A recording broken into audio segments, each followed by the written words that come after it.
radio for the masses. Headline edition, July 8, 1947. The Army Air Forces has announced that a flying disc has been found and is now in the possession of the Army. If the game is rigged, change the game. Game changer. I occasionally think how quickly our differences worldwide would vanish if we were facing an alien threat from outside this world. This is Fade to Black with your host, Jimmy Church, on the Game Changer Radio Network and KGRA, the Global Radio Alliance. I need your help to get to the year 1985. You're listening to Fade to Black with Jimmy Church on the Game Changer Network.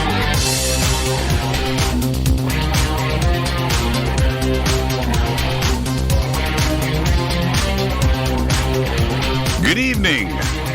Fade to Black, bespoke radio for the masses. Yeah. How you doing? How you doing? Today's Wednesday, April 22nd, 2020. 113 days into the new year, only 263 days left. We are live from a bunker somewhere in the middle of beautiful downtown Burbank, California. And I would like to welcome everybody listening all around the world, all across the United States. Hither and thither, to and fro, back and forth, up and down, east and west, north and south, far and near. This is Fade to Black for KJCR, the Game Changer Network, and KGRA, the Planet. I'm your host, Jimmy Church. What is cracking, everybody? How you doing? How you doing? Yeah. Okie dokie. This is what we're gonna do now. Tonight, wrapping up our big brain week here on Fade to Black tonight, very special guest, M.CURRY. M.CURRY is here. We're gonna talk physics, entanglement, communication, his research. Of course, all of that's going to reach out into the universe and beyond. That is tonight, tomorrow night, right here on this program. Fader night. Open lines all night long. Ronnie McMullen's going to join us from Life Change Tea. Looking forward to that. Our little monthly sit-down that we do with Ronnie, and that'll help us kick off the show tomorrow night. Going through, you guys managed to, at the beginning of the show, and if you haven't caught this, follow me on Twitter, at JChurchRadio. And for everybody out there, and I know we've got everybody over on TalkStream Live and YouTube and Facebook and Twitter and TuneIn and KGRA, the Planet, all over the place. But and, on our website or the Bunker Cam. Tomorrow night. Oh, yes, Rita, absolutely. You want me to announce that now, or should we save that for tomorrow? Let me know. Rita, I can announce that anytime during the show tonight, but let me know. That's going to be awesome. Anyway, So follow me on Twitter, right? And head over, get a split screen. Oh, okay. All right. Get a split screen going, get Twitter on one side, and wherever you're listening to, put that on another screen. Okay. And come and check out what goes on over on Twitter, because Twitter's amazing. And the sandbox, which is hashtag F2B, the sandbox is at the start of the show a GIF parade, and it just starts. And I don't know who started it. It was years ago. The dancing GIFs, right? It was dancers of some kind or another, and they're fresh.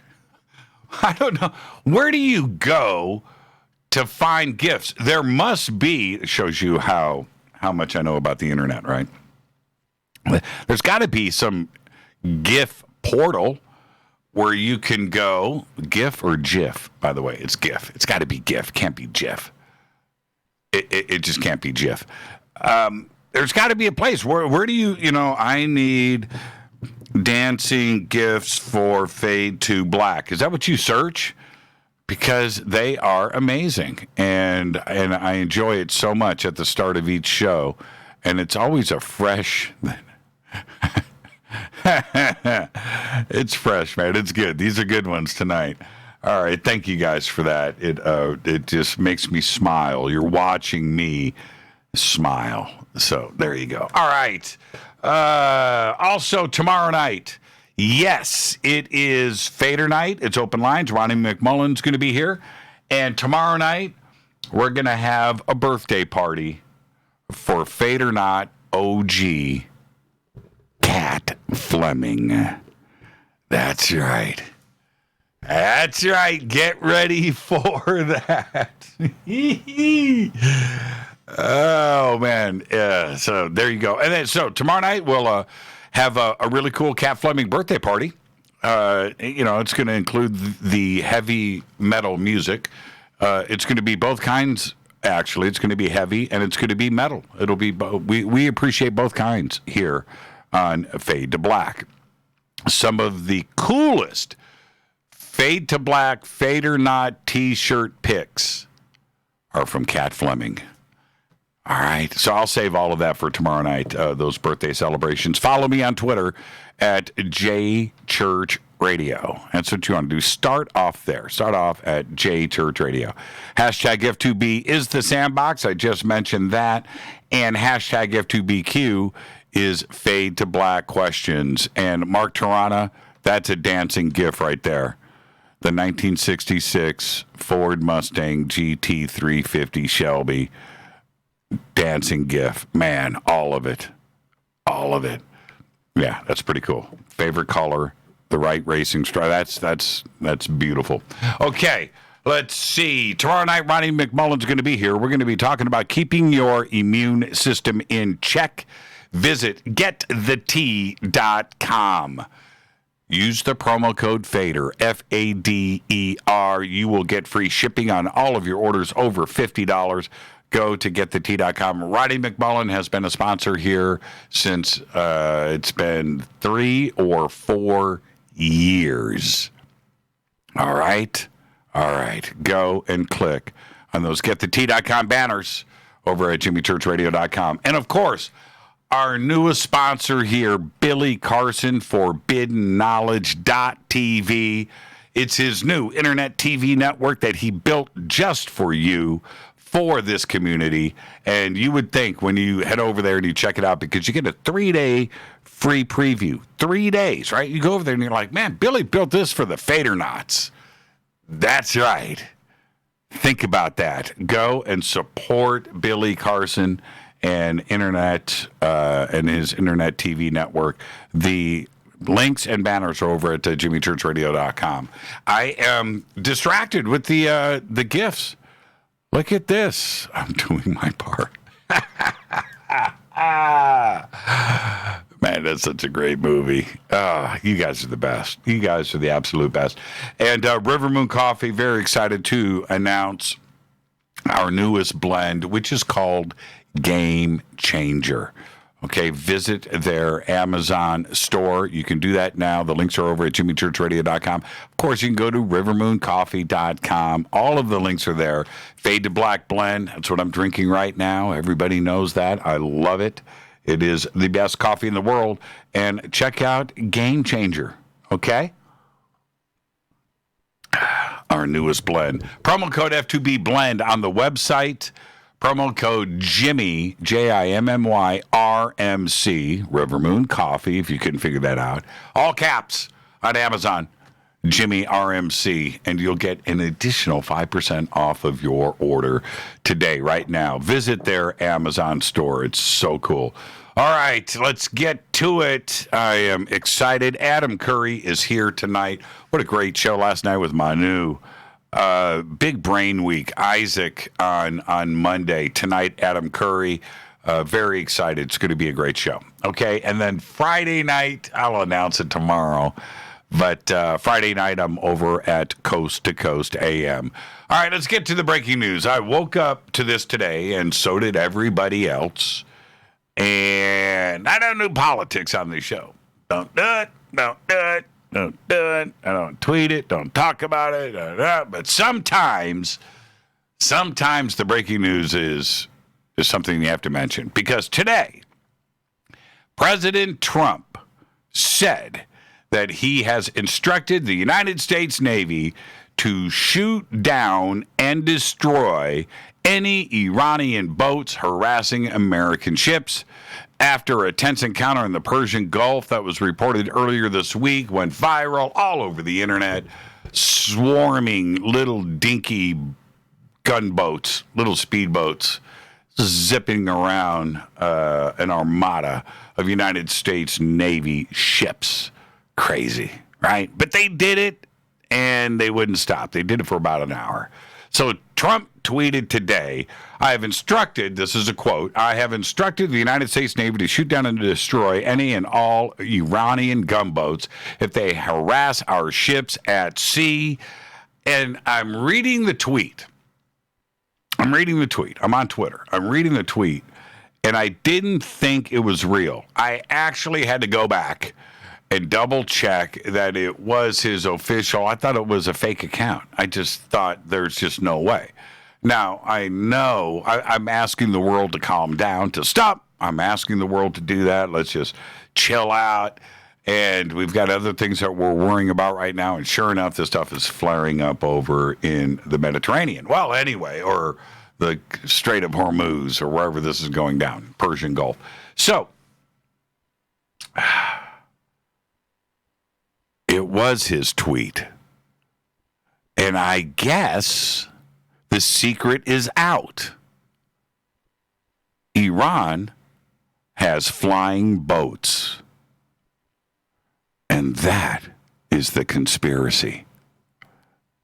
All right, moving on. I had to do it. I had to do it. Didn't want to do it. I did it. Netflix announced today it has gained 16 million new subscribers in the first quarter due to coronavirus and its lockdown. The production company set a record for quarterly gains by making an additional 15.77 million paid streaming customers in the first quarter of 2020. The question is, are they going to stay? Well, we'll find out. But the company announced that it has 182.9 million paid subscribers globally by the end of quarter one. The company enjoyed a 22.8% increase compared to last year. They were expecting a 7 million subscriber increase, and that's what they were hoping for. Well, all of that more than doubled. Unbelievable. Now, I thought it was going to be higher. I did. I thought it was going to be higher. Did I make the double P sign? Why did I do that? What was I saying when... Oh, let the memes fly. That's good. Who's going to make a meme out of this? Okay, hold on. I'm going to retweet this. Thank you, Kevin. Here is your meme bait. It's a gift. Yeah, let's just go with that. All right. That's good. That's a good grab, Kev. That's a good grab. Kenny G. What's he talking about? Jimmy is hallucinating again. Kenny G. All right, oil prices. Oil prices appear to have stabilized earlier today, rebounding from Monday when West Texas Intermediate crude oil futures sank into negative territory. Some analysts went up yesterday to $9? $9 a barrel. Somebody sent me a picture today of them pumping gas somewhere in the Midwest. I'm going to say, I think it was 42 cents a gallon. I'm 56 years old, and I got to go back. I remember, like, the earliest gas number I remember, I think I remember 29 cents a gallon briefly, 39, but pretty much 50 cents a gallon, 49.9.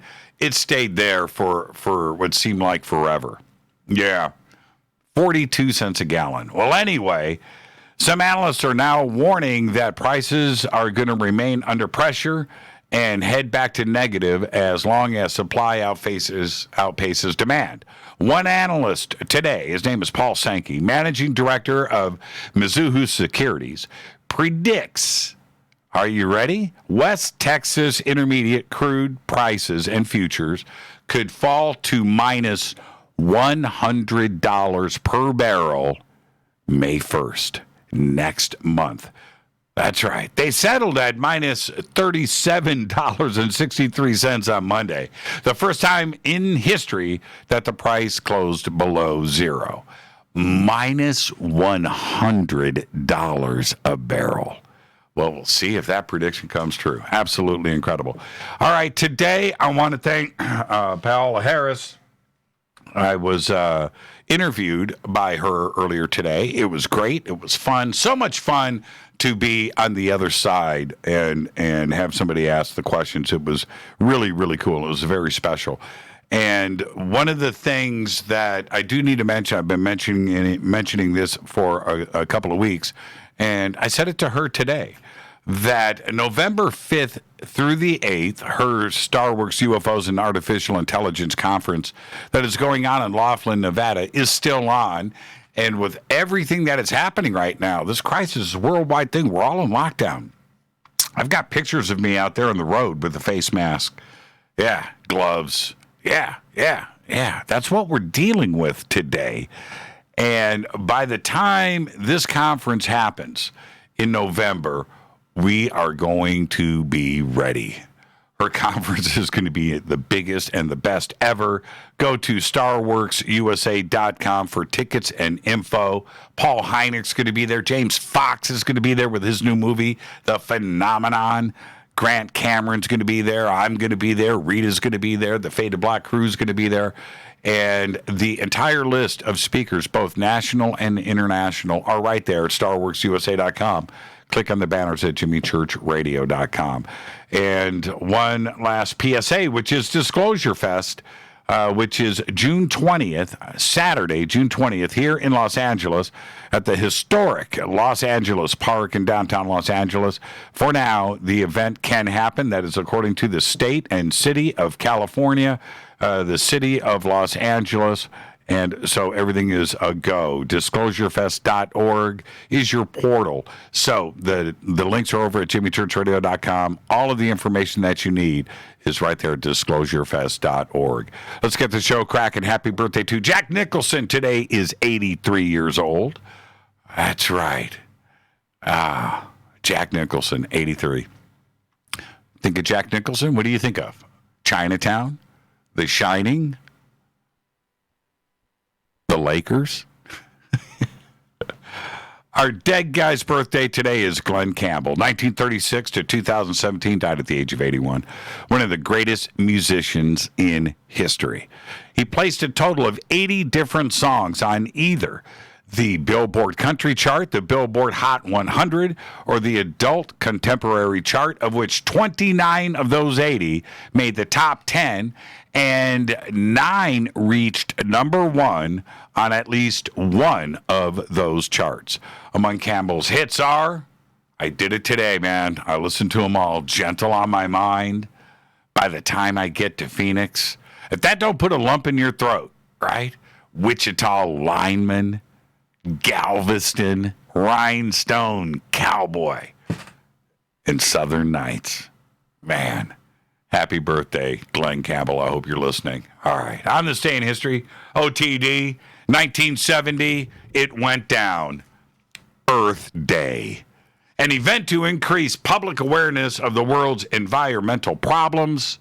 It's celebrated in the United States for the first time 50 years ago today. Millions of Americans, including students from thousands of colleges and universities, they all participated in rallies, marches, and educational programs across the country. Happy Earth Day, everybody. 50 years ago today, 1970. Absolutely incredible. Here is your Fader fact. Tonda Dickerson. Tonda Dickerson was a Waffle House waitress, and she was tipped with a lottery ticket from one of her customers that came in for breakfast. That's right. The next day, she won $10 million. She was then sued by her colleagues at the Waffle House because it was a tip, and she was supposed to split it equally. And then she was sued by the man who tipped her the ticket. Then she was kidnapped by her ex-husband, and she shot him in the chest. After all of that was over, she was then sued by the IRS. By the way, she opted for the 30-year payout. There you go. Tonda Dickerson. That's your Fader fact. Tonight, very special guest, M.CURRY. He's here. We're going to be talking physics all night long. Entanglement, communication, the universe, of course, extraterrestrial intelligence, and what they are doing out there with the same things that we have here. Tomorrow, it's another Fader night, and it will be a special birthday party for OG Fader Nod, Cat Fleming. All right. Now I got something to say as I sip this River Moon coffee.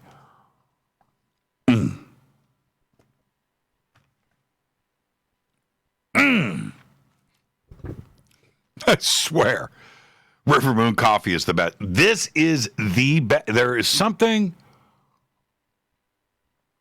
that happens when you drink River Moon coffee. Fader knots out there listening to me right now who are drinking Fade to Black blend. As you are listening to me drink this coffee, pop something up in hashtag F2B. Tell the world. JT just said it's as good as it gets. That's right. It is. I want to see it in Twitter. All right.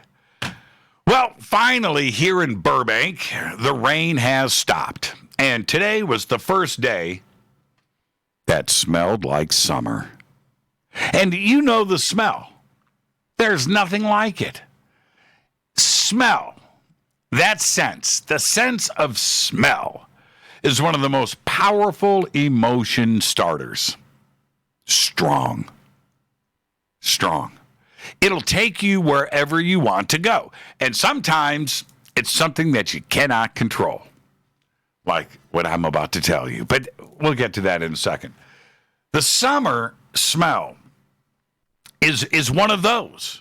You know, the last day of school, you walk out. When you go to school on the last day of school before summer vacation, the world smells different. When you're walking in and you got to go and you got to hang out for an hour, you know, get your last report card, and then you do whatever, then you head out. You don't even visit the cafeteria, man. They just let you go home. And you walk outside, and that smell at that moment is the smell of summer. And today it arrived here in Burbank. And it always takes me somewhere. It takes me back. Well, today it took me back, and I don't know why. And it's something that you just can't control. Because now I'm going to tell you why you shouldn't drink and drive. Yeah. Summer. 1985. Early 85. And I'm with my singer in my band. His name is Mick. And I'm driving my Nissan pickup truck. It might have even been a Nissan Datsun, the year of the changeover. I'm driving that, 1985. It's blue, lowered. And we leave band practice. And we're going down, we stop by In-N-Out Burger. And we go to In-N-Out and we get a couple of triple triples, orders of fries. And I got a chocolate shake. I don't remember what he got to drink, but he got something to drink. In this Nissan pickup truck, 1985, 84, 85 pickup, No cup holders. Not back then.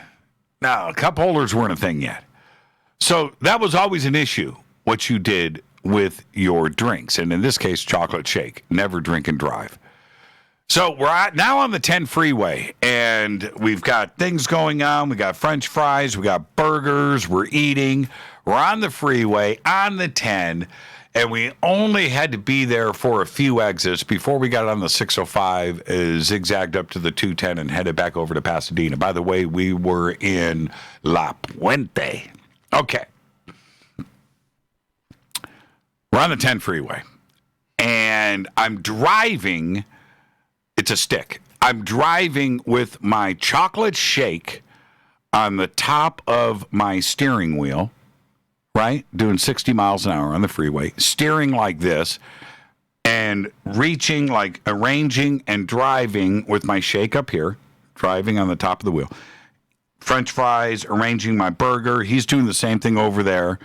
And I'm looking up and I'm coming back down, and he yells, "Look out!" And I look up, and at that exact moment, a fire truck, which was pulled over on the side of the freeway, decides to merge into traffic. Now, I didn't see it. Nope, didn't see it. Didn't see it for a couple of reasons. One, my chocolate shake is in front of me on top of the wheel. That's the first thing. Second thing is I'm arranging my double-double and French fries, or my triple-triple, down here around the stick shift and trying to arrange that down in the seats. I slam on the brakes and rear-ended a fire truck. A fire truck that had its lights on. And no seatbelts. Those weren't on, of course. We hit the fire truck, and I'm going to guess that we were, because I skidded, I locked up the brakes for quite a while. We probably slammed into the back of the fire truck doing probably 35 miles an hour. We come forward, hit the dashboard. My chocolate shake, literally, which was up here, covered the entire windshield with a thin layer of chocolate shake. And we pull over. I don't know how the engine's running. We pull over, fire truck. They get out. They come back. And the firemen, there were cops behind that. So the next thing you know, we've got all these cops there, the fire trucks, everybody's there. They come up and they shine the flashlight into the cab and take a look around. They look at the windshield, and the cop turns to me and says, "Drinking and driving, huh?" I said, "Yes, sir. Chocolate shake, in and out." "Yeah, okay." And flipping my license, the front of my pickup truck, I hit the triangle portion of the back bumper of this fire truck, which was like a tow thing. It was a tall triangle. And the front of my bumper went from this to this, and my headlights were pointed in like, but they were still working. And the engine was still running. That was the incredible thing. And I had this perfect triangle indentation on the front of my perfect pickup truck. And I learned my lesson. I never drank and drive. Anything after that. This is Fade to Black. I am your host, Jimmy Church. The smells of summer. Summer is here. And the smell of summer took me back to that story. I can't explain it. That's how powerful the sense of smell is. Tonight, M.CURRY is our guest. I'm your host, Jimmy Church, on the Game Changer Network and KGRA, The Planet. We'll be right back after this short break. Stay with us.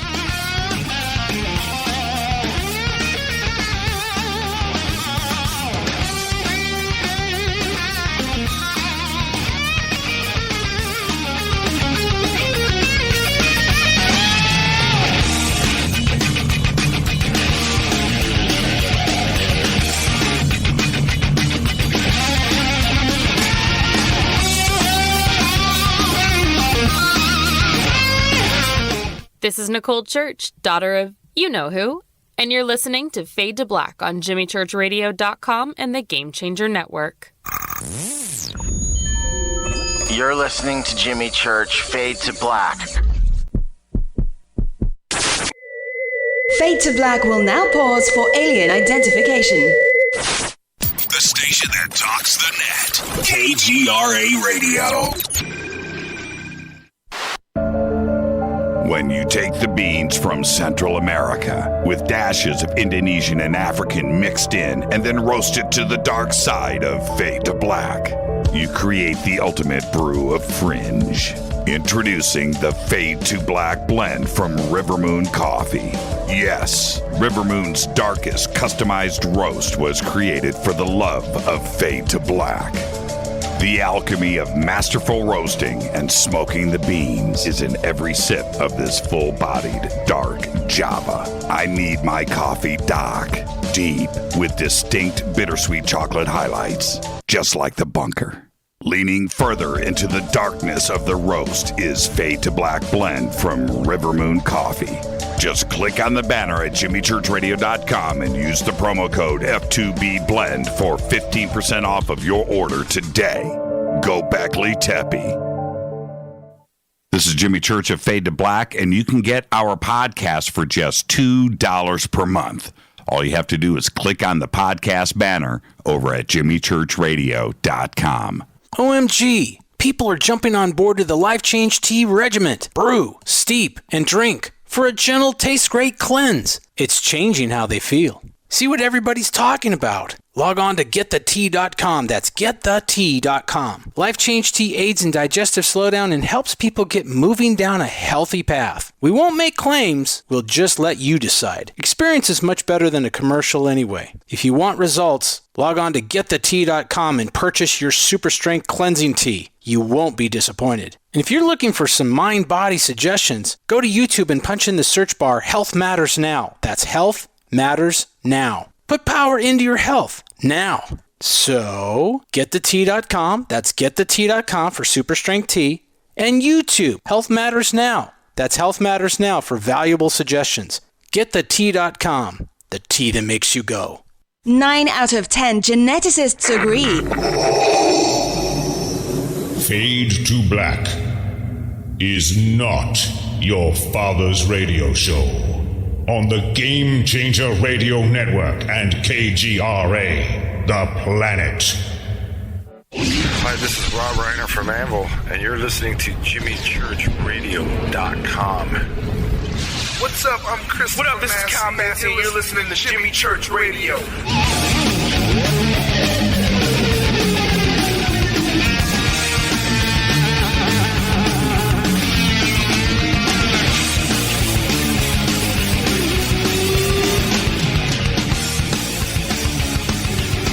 All right, welcome back. Fade to Black. I am your host, Jimmy Church. Tonight, Adam Curry is with us. Tomorrow night, Fader night. Open lines all night long.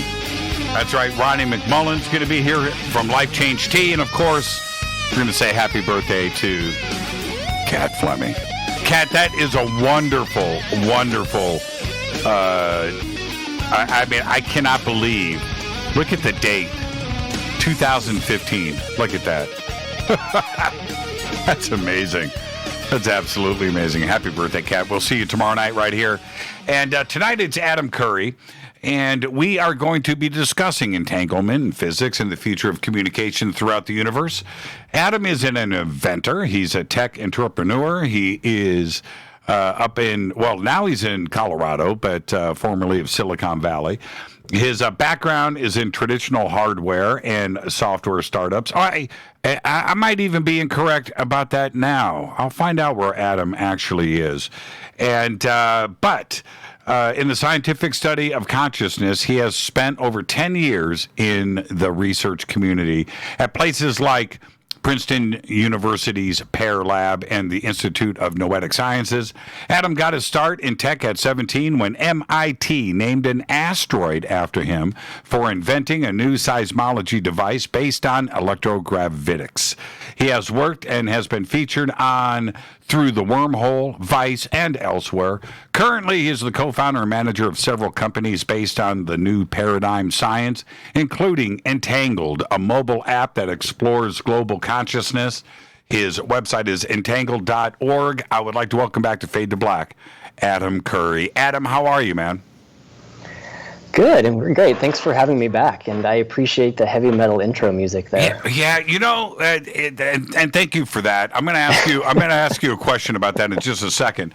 And when I actually want to start here because I've kind of teased you and given you a bit of a hard time over the years because you're much smarter than I am, and it's part of my defense mechanism to poke fun at that.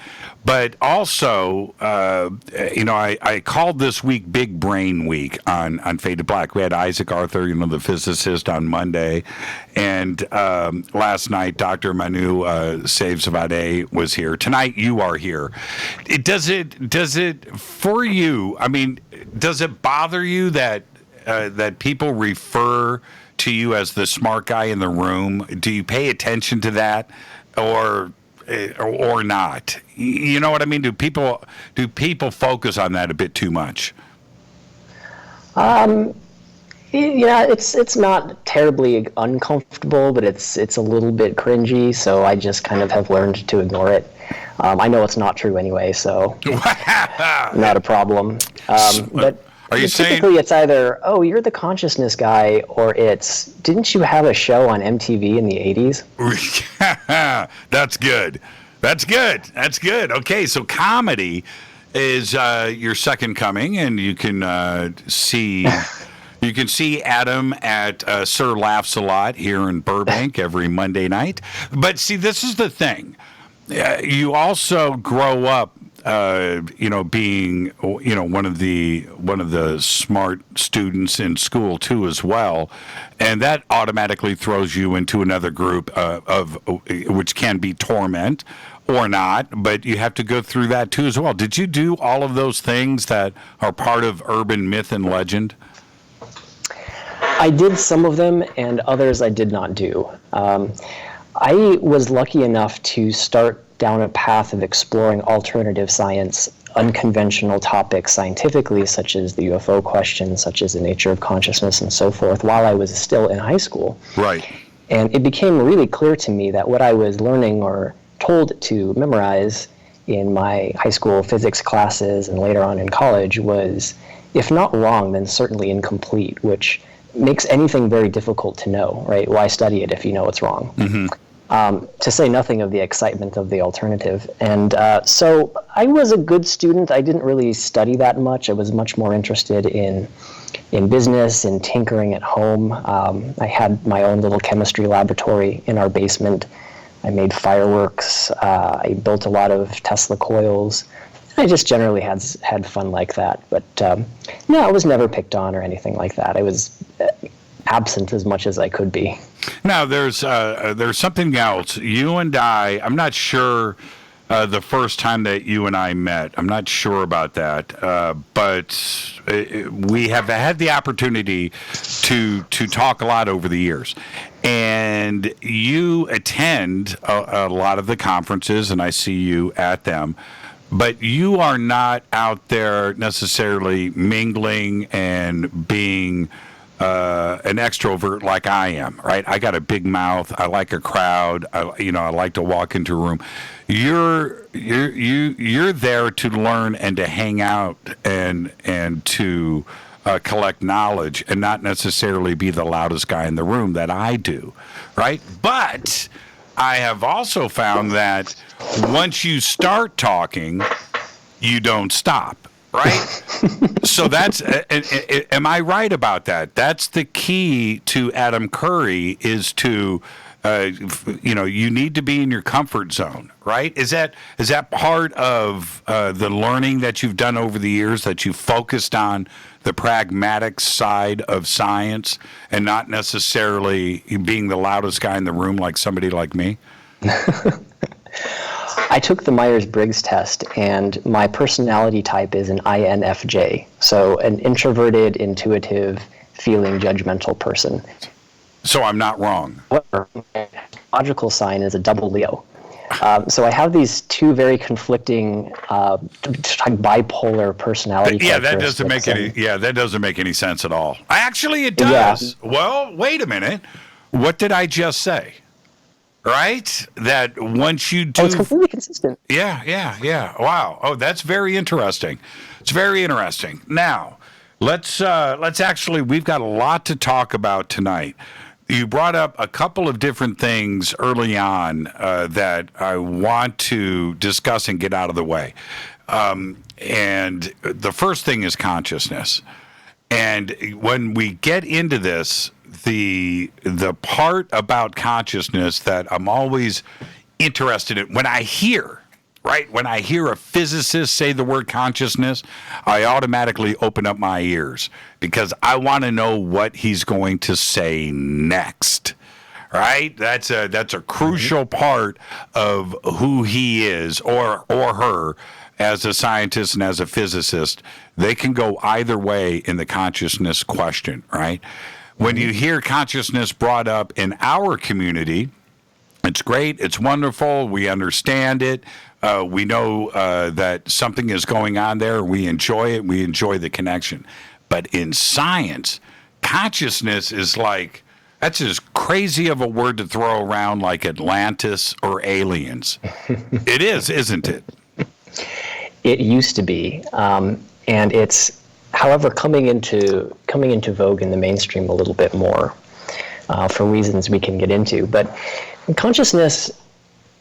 For some people, the question of consciousness is a question of what is it?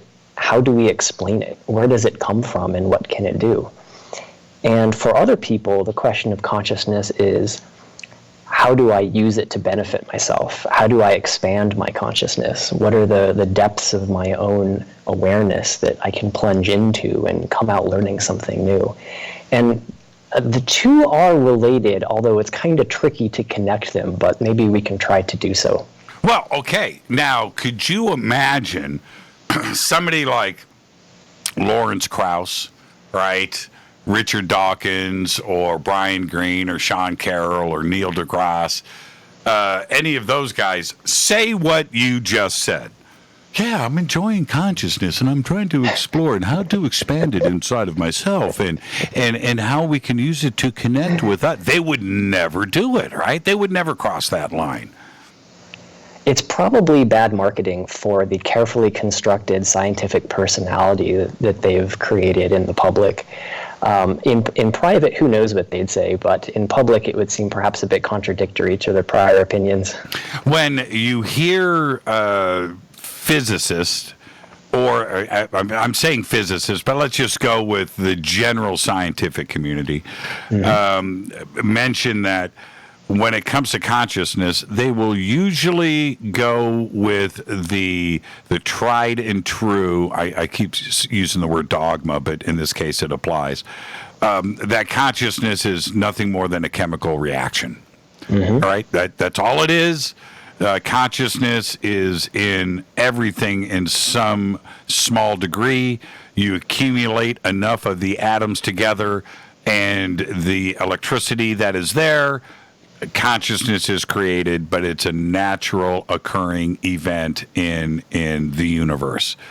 That's a weird, but it's the safe zone where they don't have to get controversial. That's exactly right. Previously, their perspective on consciousness would have been something like, it's not even real. But then they were confronted with how absurd that is on its face, because the fact that we are aware is the only thing of which we can truly be sure, right? Right. And so now the perspective is what you describe, which is that, okay, consciousness is a thing, but it is an illusion that is produced by the brain, meaning that there are physical processes, chemical transfers between the cells and so forth that somehow in some great complex opera gives rise to the experience of consciousness. And that seems pretty reasonable on its face, but there's a number of reasons why that perspective is wrong, and it's kind of rapidly fading. The first is that it's secretly a logical fallacy, if you think about it. To say that consciousness is an illusion begs the question, an illusion to whom? Who is experiencing the illusion? That presupposes the existence of consciousness, you see, by saying that. And that would include everything. Right. You can't get behind consciousness. There is no way to explain it with something else. It's just consciousness all the way down. Okay, so if it's not an illusion, then what is it? Well, it turns out that there's about, let's just call it 2 great mysteries that humanity has been grappling with in the course of its known history. And the first mystery is the mystery of existence. That is, why is there something instead of nothing? Okay, this is the question that the Big Bang is trying to provide an answer to. And the second mystery is the mystery of consciousness. Why is it that you can't get behind consciousness? Why is it that something like the brain, which we can understand from a biological perspective, from a chemical perspective, from an electrical perspective, even from a quantum perspective, still doesn't at all explain why there's subjectivity, why there's an interior state of that brain? Why is it possible that the brain could comprehend itself, that it could feel things like love, that it could experience something like seeing the color green, having an intuition, being happiness, joy, all the spectrum of human emotions? We've never actually seen those. And so any scientific, in general, any materialistic scientific explanation for those things is only an external account. Science can only provide an external account of things. It doesn't provide an internal account. So here we have these 2 great mysteries, the mystery of existence and the mystery of science, trying to explain the mystery of existence and the mystery of consciousness, trying to explain each other. My perspective has become, as it has become for so many others before me, that the 2 are really both sides of the same coin. That it's only a problem to the extent that you try to see one rooted in the other and not to understand them both together. So, if we start to accept this, going back to the establishment, right, the orthodox side of science, could we ever expect a day where this thought, this idea, and these theories and this approach would be spoken about and could become part of another dogma? Absolutely. And I think that you've nailed it. It's not that it's going to produce a picture of the truth that will never change after we sort of accept consciousness as a real thing and pervasive in the universe. It will give rise to more dogmas. I mean, that's just human nature, right?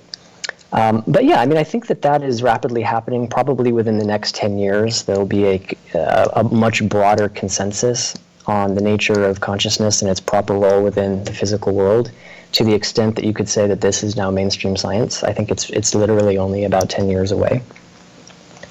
Why a 10-year? That's interesting. Well, okay. Why 10 years? But why the time limit? Do you think it could? I'm thinking I'm hopeful, but I'm thinking the breakthroughs that are happening right now in physics and quantum physics and the discussion of entanglement that seems to happen every single day in mainstream science in those circles, that the progress could be very, very rapid, and it could start fitting into their math. That's right. I would disagree that there is great progress in quantum physics, to be honest. I think that there's been very little progress there. But there has been great progress in looking for the quantum origins and the deeper nature of things like the cells in our brain, of new sciences like quantum chemistry, for example. And the further we dig down into what we think of or expect to be the seat of consciousness, for example, the more that we're going to find that it ain't there. And so as a result, as we technologically sort of probe deeper, I think the mystery only expands. And we're basically using microscopes to show how little we know. And when we sort of choose to adopt a new framework for understanding these mysteries, that's what I would call a paradigm shift. It's not that we like finally figured out the particle that connected everything together. It's really that we changed the way that we understand experiments, the way that we understand these things. And that, I think, is a more realistic definition of paradigm shift. These mysteries will be with us, but we'll understand them in different ways. So when we look at things like string theory and the theory of everything, taking Einstein one step further, both versions of Einstein, I should say, and resolving that into one perfect set of equations to answer everything. If they actually pulled that off, then what string theory represents and what that elegant equation is ultimately going to mean, it's going to involve consciousness. It's going to involve the unknown, because that part is it's the piece of the puzzle that physicists can't get to, right? That's what's stopping them from resolving the grand question, because they don't want to go into the realm of the fantastical. They don't want to go there. The only way to answer all of this is to go there, right? It's important to understand that we're using consciousness to invent frameworks for understanding itself that just happen to be convenient and not too embarrassing. And we need to wake up to the fact that we're doing that first. The scientist Eric Weinstein, he made some comment that I thought was amazing. If we have elements of our society that need extra help, we have welfare for them, right? We sort of give them monthly checks, or I guess in the virus, the quarantine, we sort of provide monthly checks for people. And he said that string theory is like welfare for baby boomer scientists. And what he means is that, okay, well, you guys can't admit that you're wrong about a bunch of stuff, right? And you've found nothing but mystery that you can't solve through experiments or through any sort of really clever theorizing, and you're sort of too afraid to go into the direction of, well, maybe there's something to this consciousness stuff, something to this non-physical stuff. So we're going to give you string theory. And all string theory does is basically say, whatever you need the math to say, here's an explanation that does it for you. Just plug in your own numbers, and it'll all work out. That's really what it's like. That is such a brilliant statement. And when I hear string theorists, those that try to prop it up, I should say, one of their arguments when it starts to go there is, hey, man, the math has never been wrong. Right? Right? That's their answer. That's exactly it. And when you can just add numbers and equations, just bolt it on, then of course the math is never going to be wrong. You can create a long equation that describes anything you want. It doesn't mean you're describing reality. Right. And because the math always works, they feel that it's legitimate, right? It's not wrong, right? And that's the way that they approach it. And it's a very difficult position to start to debate when they come back with an answer like that. And here's the other part. Okay, here's the other part. And this is where I enjoy saying this, is this. String theorists will tell you, and physicists too as well, okay, we can kind of lump them. The square is a rectangle isn't a square thing, so we can kind of lump them all together. But they say this, that, okay, there's 3 dimensions, there's a 4th dimension, and it's space-time. Okay, so we've actually got 4 dimensions, and we know about that. But there can be as many as 10 or 11 dimensions out there. And we know that they're there. It's small, but these dimensions exist, and these extra dimensions, and as they are saying that, right, and get your head spinning, that there are other dimensions, then they bring up parallel worlds. They'll bring up the multiverse. Of course, they'll bring up Schrodinger's cat and Schrodinger's equation, and the splitting of you or anything that is observed into infinity, right? And you start to hear these statements, and you just wonder what is actually going on here. Right, where you are really pushing hardcore science fiction, but you're looking at us with a straight face as you do it. But yet you don't want to discuss consciousness. Mm-hmm. Right? Yeah, that's right. If you need to invoke extra dimensions for your precious theory to work, it's basically an academic bailout. It's really not so hard to accept consciousness as an agent in the world that works backwards and forwards in time and nudges stuff around. I mean, I know it seems a little scary at first, but once you wade in, the water is quite nice. Now, how does... Funny stuff tonight, Adam. I've got it's good stuff, man. Is this... I depend on science to talk to me so I can understand their work. They need to put it in verbiage that I can understand and I can digest. And of course, I'm speaking for everybody else too as well. But when we are talking about the up or down positions of particles and atoms and entanglement and observation and measurement, these are of particles. When they say this, I'm assuming that they have seen it. It's not. We are talking everything that they lay out there for us, including those dimensions and everything else, and parallel and universe worlds, that all of this is math. So what is it in these equations that tells them a particle is spinning up or down, or that there is an observation that is creating another entangled particle in a pair? I don't understand how that comes out of an equation. Well, they are equation driven. So in the case of what gives a particle, let's call its spin or its characteristics, up, down, left, right, and these types of things, these are really just ways of denoting potential states in some sort of particle.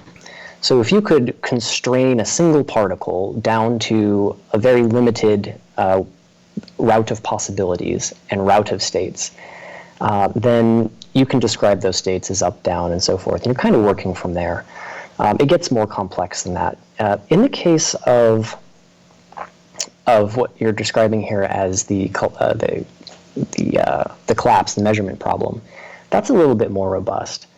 And there's ample evidence for that. It's true that we can't, or we haven't exactly seen many of these particles that we describe mathematically with such confidence. But some of them we've seen their fingerprints, we've seen their shadows, and in many cases we've done very, very good experiments that show that whatever it is that we think we're measuring, we're definitely measuring something that has an outcome of some consistency. It is true that quantum mechanics, the math has never been wrong. The question is more like, what are we looking at? What does it mean? What are we missing in the equations, right? And trying to get two quantum physicists to agree, it can't do it. Let's take our break right here. I mean, I don't think that anybody would actually say that they fully understand it.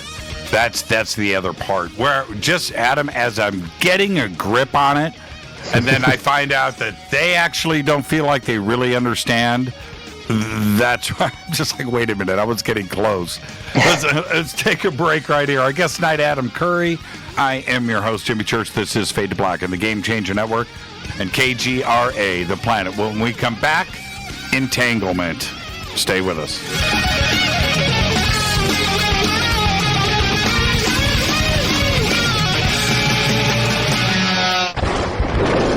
This is Fade to Black with Jimmy Church on the Game Changer Radio Network and KGRA, the Global Radio Alliance. This is KGRA Digital Broadcasting Station, Salt Lake City, Utah, Van Buren, Arkansas. Hello, my name is Billy Carson, and I am a best-selling author and the founder of ForbiddenKnowledge.tv. Together with my team, we have built an all-new conscious streaming TV platform designed with every family member in mind.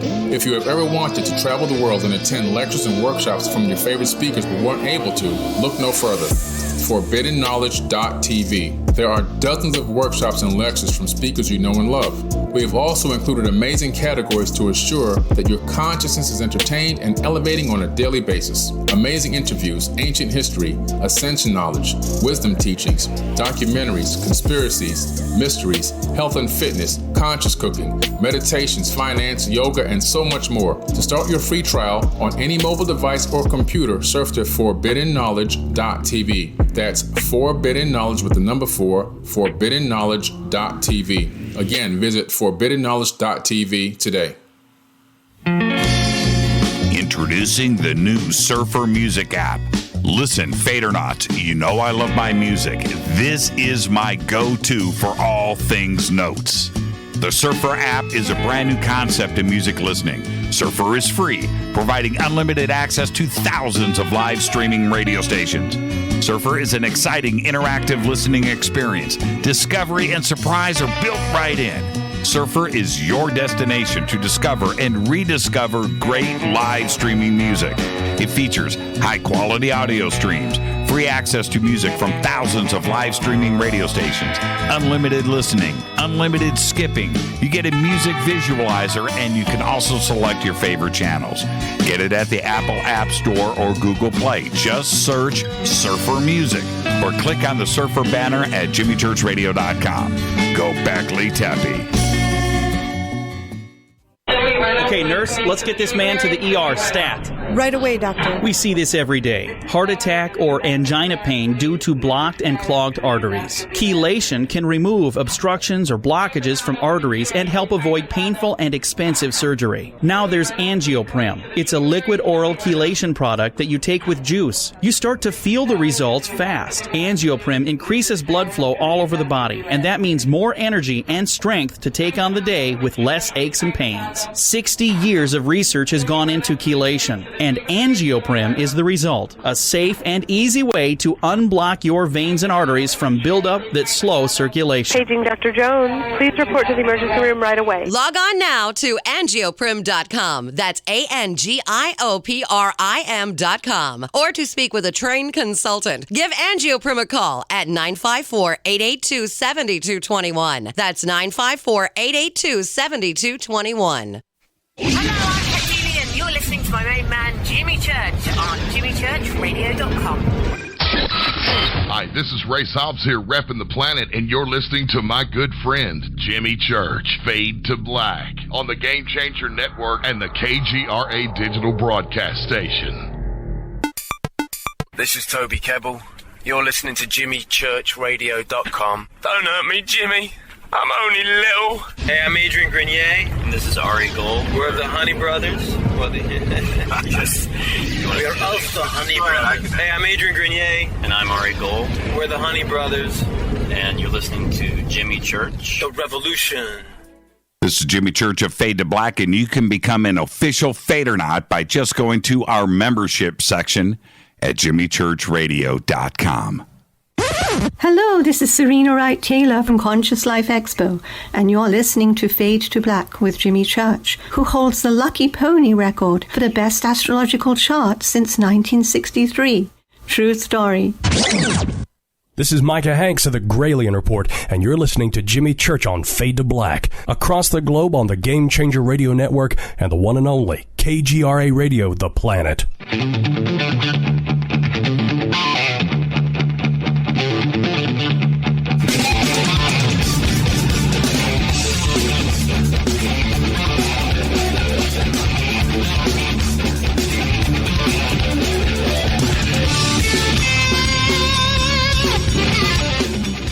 Welcome back. Fade to Black. I am your host, Jimmy Church. Our guest tonight, Adam Curry.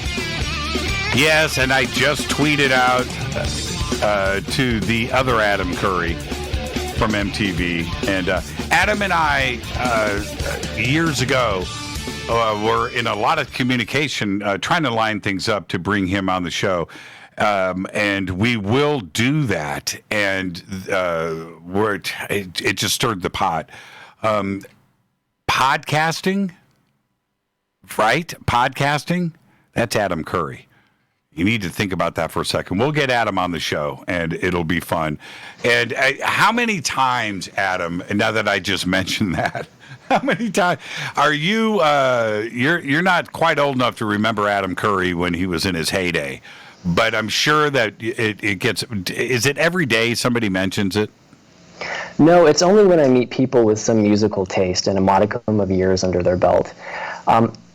You just reminded me, though, that I have a really funny other Adam Curry story. So for the listeners, in the 80s, the first MTV VJ was also named Adam Curry. I think he hosted a show called Headbangers Ball. That came later, but yes, you're absolutely right. Yep. Okay. So some years ago, I was listening to the Alex Jones radio show. And I thought it would be fun to be a guest on the show. So I decided to put this on my vision board to manifest it into happening, right? Being invited on the show. Got it. I'm too lazy to actually make a vision board, so I just have a folder on my computer called Vision Board, and I just drop stuff in there, but, you know. Same thing. Same thing. Sure. So it's like, okay, I'm going to be on the Alex Jones show. It wasn't the next day, but it was the day after that, I believe. I was listening to his show, and the guest was Adam Curry, but not me, the other Adam Curry. So then, later on, I think this was around the same time, but I stopped listening to Alex Jones, and I started listening to a lot of Joe Rogan. So same thing, I'm like, this guy's awesome, I want to be on his show. So again, I drag a photo of Joe Rogan into my vision board folder. And sometime that week, I was listening to the show in the background while I was working, and I heard my own voice. I'm like, wait a minute. So I clicked back over to YouTube, and Joe Rogan was playing that clip of the Sirius documentary, and he was playing the part where I'm speaking in it. So I was technically on Joe Rogan, it's just not in person. So that's how I learned to be very specific if you're going to try to manifest something. That's you see, that right there. I did Paola Harris interviewed me earlier today for her podcast, and that's one of the things that she specifically asked me about was synchronicities. And it is a strange thing when you ask yourself, we often wonder, right? We know that there's something else going on out there, and in most cases it's an intangible, but we want a tangible situation that shows us the intangible, right? That's what we're all looking for. That. Yep. What you just stated is the tangible version of the intangible. That's exactly it. Where, I mean, what are the odds of that? Where that's not, we're not getting into, I hate saying the word coincidence. It's just so worn out. But that's not what this is in this case. And I find that to be hilarious. I just find that to be hilarious. So I just tweeted out, somebody just said, whatever, posted a picture of Adam Curry back in the day, and it just forced me to go, Adam, over to you. It's it's about time we get you on the show. We just mentioned you tonight, so it's like your version of the vision board. So we'll see what happens. He's really cool, and we'll see if it happens during the show tonight. If he responds to the Adam Curry Twitter thread that is going down right now, I'll let you know. Now, okay. So back to music, really quick. You mentioned the heavy metal. What was the last piece of music that you listened to today? Oh, good question. Well, all day I've been listening to just tones, like low in the background, because I've been kind of in meetings and stuff, but that doesn't count. So let me actually find the last song to which I listened. I can tell you, for me, it was Glenn Campbell doing his version of the song "If," that was written by David Gates from Bread. Acoustic. Oh man, just incredible. So that was the last thing I listened to today, but I went through 4 or 5 Glenn Campbell songs in a row, and so that's what I'm not all. It's great stuff. Yeah, I'm not all heavy metal all the time, but as you're looking up the last song that you listened to today, I want to jump into Entanglement. And I'm going to start off here. I'm actually going to start off with a tweet that just came in from Kim. And Kim says, I'm just going to read exactly how she tweeted it. She says, I hope this dude can help me understand entanglement. I get that separated particles feel each other at a distance. But what are we looking at? What does it mean? What are we not seeing? See, and I think that is one of, it's such a fundamental question, right? Mm-hmm. It's such what is entanglement really? Everybody can go back and quote Einstein all day long, right? Spooky action at a distance. But that may be the best definition of entanglement, and it's 100 years old. What's your definition of entanglement? Yeah, that's a great question. So my song was Motivations by Clams Casino. Okay. So there's that. Okay, go ahead. So entanglement is a simple idea. It's basically if you have 2 objects, let's call them particles, but you can imagine them being, say, tennis balls, and you have them separated by a distance, maybe a great distance, maybe a small distance. And let's say that these tennis balls can rotate either left or right. And one is going to always rotate the opposite of the other. So one's rotating left, one's rotating right. Now you can turn one of those tennis balls in any direction you choose, and that is going to cause a complementary but correspondingly different rotation in the other one. And this is an experiment that has been set up many times where you can prepare sort of 2 particles, separate them in space, make an adjustment to one, and instantly see the effect of that in the other object. It's experimentally quite verified. However, there is no real consensus about how that's possible or what's going on. Okay, so that's entanglement. It's an instantaneous, I hesitate to say communication, but it's an instantaneous observed relationship between 2 things. The reason why I avoid communication is that it's important to understand that we've never found that there's any information transfer between 2 objects which are entangled. That's very important.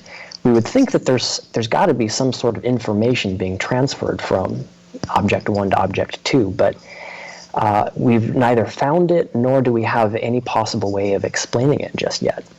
So the question then is, how does the movement happen instantaneously?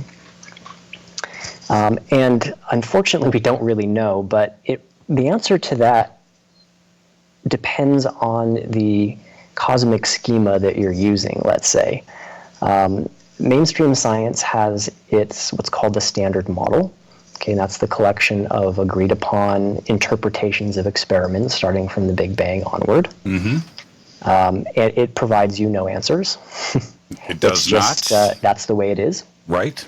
And that's a fine answer too. You know, sometimes not making a wrong assumption is better than making a wrong assumption. There are other pictures of how the universe works that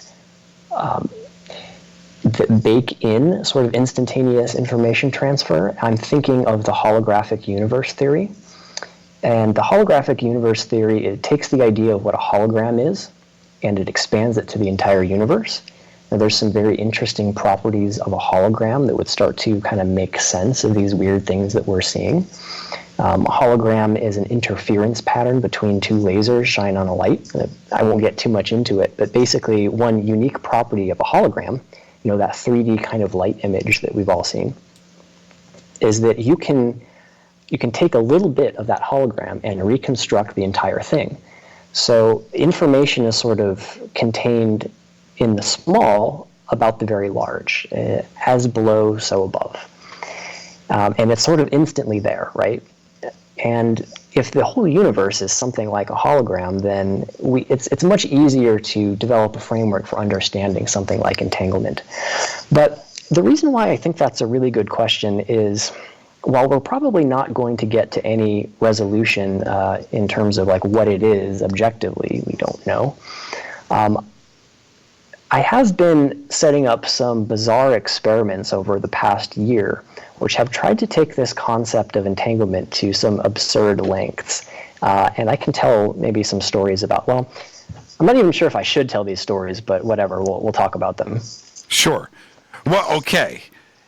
By the very thought of the flavor of the definition of entanglement, doesn't that suggest communication? If two objects, two particles, two whatevers are reacting to each other at the same time, wouldn't that by definition be communication? And the second part of that, you can address that directly because I think that's communication. But if we go with the basics of the universe, yin yang, on and off, positive, negative, computer languages, bits, on and off, yes or no, right? The duality of everything, then isn't that, by definition, also not only communication, but, how do I say this, information, right? Isn't that a data transfer? Isn't that a yes or a no? Isn't the spin of going in one direction or another, wouldn't that be the same as a transistor turning on and off? I believe it is, or it's similar, but here's the trap. We don't know at what level the communication is transpiring. Maybe it's a level below the physical particles that we're seeing entanglement happen in, and that level is beyond our ability to measure, and so we simply don't see it. Okay, but if we have that particle trapped, right, and it's sitting in a magnetic suspension where we know its spin direction, right, and that's how we do it, and on the other side of the universe, that particle that is entangled, we change its direction from here, right? We do that, and then on the other side of the universe, somebody else changes its direction on the receiving end, and we see the change here and we observe it. Haven't we just communicated? You have, yeah. The question is, was it something like a particle-to-particle communication, or was it something that is so difficult to imagine that we can't really imagine? Like, for example, let's say that there's this field that connects all things in the universe, and that field is maybe not a quantum field, but it's like a consciousness field. Well, just by saying it's a field, and by the way that we are accustomed to imagining things, we're assuming that it's spread out in space. But that might not be the case at all. The consciousness field, or that unity of consciousness through which all things are tied in this example, might be a singularity. It might be a single point. All of these things might be happening at a deeper or a higher level instantaneously, and we're just sort of seeing it spread out in space in ways that are very peculiar to our worldview. Okay. Now let's take this idea a step further. If communication at an entangled level is happening with an intelligent species that understands it, right? They've tackled it, and to them it's easy. But could we do the same experiment but we place Adam Curry's brain in that magnetic suspension, right? Are you following me? So now you're getting somewhere. Okay. Because there's something important about the nervous system that has somewhere in it these questions answered. Somewhere there is let's say the communication at a distance in a way that is received and turned into meaningful information. Mm-hmm. So because, now I'm assuming that we're all on board with something like psi research being real, mind-matter interaction, psychokinesis, remote viewing, all of those things, which clearly they are. Then there's some sort of information transfer that is happening that we know is information because it produces information in a subjective sense in our own minds. And the question is really, where do the two meet? And we don't know, but I'll tell this story about trying to find out where these things meet.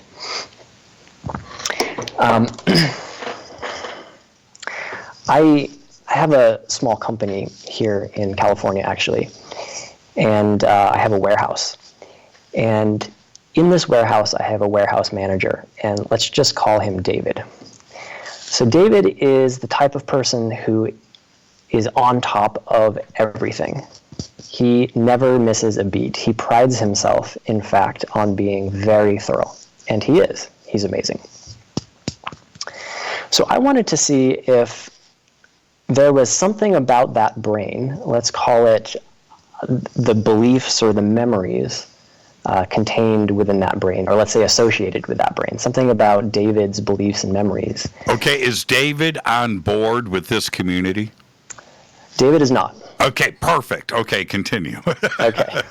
He is the control. Yeah, absolutely. So basically what I wanted to do is to see if I could create a situation in which David's consciousness was affecting the outcome of a physical system in the past in a way that lined up with his beliefs about the world. Okay. So I got a hold of this device, which is it's like a laser interferometer. Basically, it allows you to send beams of light, photons, at a mirror. It's called a half-silvered mirror.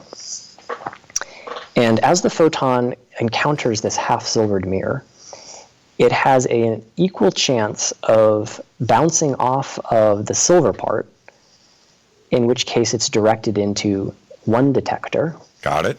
Or passing through the glass part, in which case it's detected by detector 2. So you have a 50-50 chance of these photons being picked up by detector 1 or detector 2. And sure enough, if you run this device and you look at the detectors, you get totally within reason 50-50 of these things. If it's running by itself. Correct. Got it. So this is going to be good, isn't it? This is going to be good. I can see this coming. Okay, so then what I did is I went and I said, David, last night there was a really big, important that was addressed to me, and now it's gone. Do you know where it is? And he said, no, because there wasn't any box, right? I just made this up. And he said, no, there wasn't any box. And I said, no, I saw it right here. It was sitting on your desk. You saw it. I know you saw it because you were sitting next to it. And it should have been delivered to me, but it's not. And I need you to help me find this. So I could already see his memory was going, like his brain circuits were going like, uh-oh, I know that there wasn't there, but maybe there was. But no, I definitely don't remember there being a box, right? So then I went back into the warehouse where I had this device, and I said, okay, I'm going to run an experiment now, and I'm going to do one thing if the outcome is one way, and another thing if the outcome is a different way. So I adjusted the device to where there was only a 5% chance. I shouldn't say I adjusted the device, but I made it such that there's a 5% chance that there's one kind of outcome when I run this laser thing, and a 95% chance that there's another outcome when I run this laser thing. And I said, okay, if I run this experiment and I get the result that's 95% likely, I'm going to go back downstairs and tell David that, no, the box was real and you need to find it. However, if I run the experiment and I get the 5% likely outcome, then I will go back to David and say, mea culpa, my fault, there was no box after all.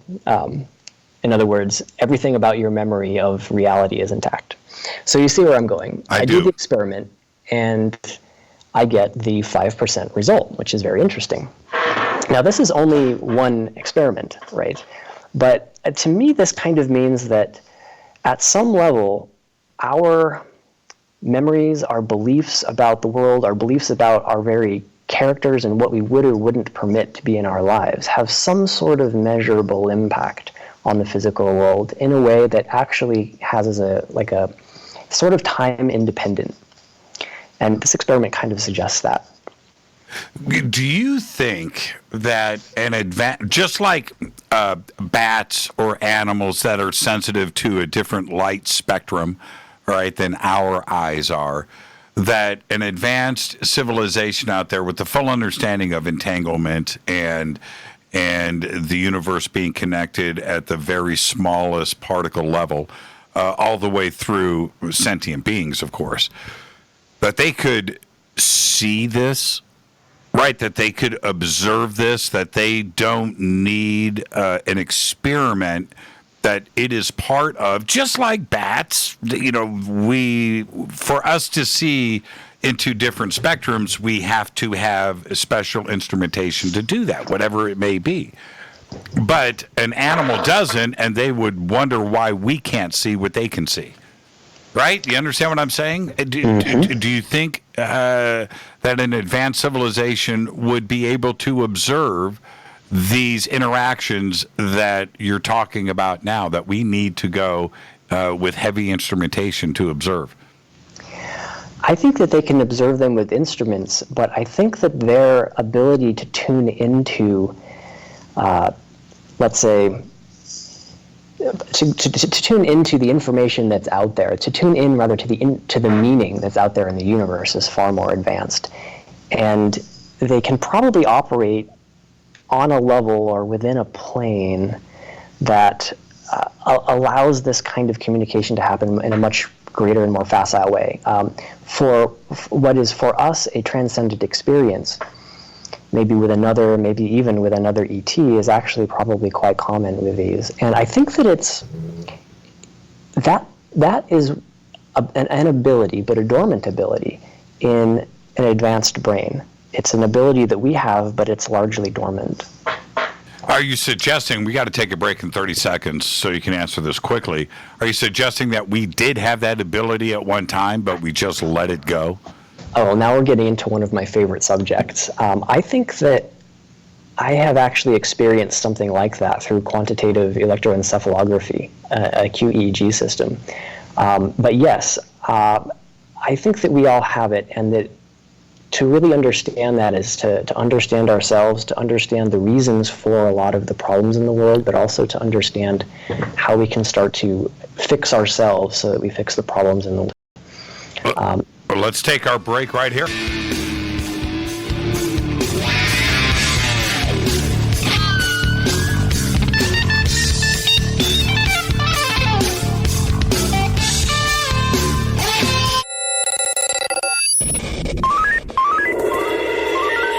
Way out here, we listen to Jimmy Church.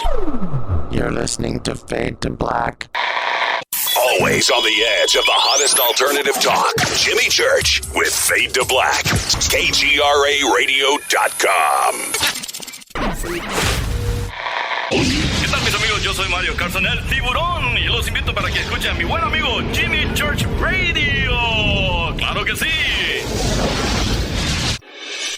Do you want to be an official Fadernaut? Of course you do. This is Jimmy Church of Fade to Black. Just go to our membership section at jimmychurchradio.com. Introducing the new Surfer Music app. Listen, Fadernauts, you know I love my music. This is my go-to for all things notes.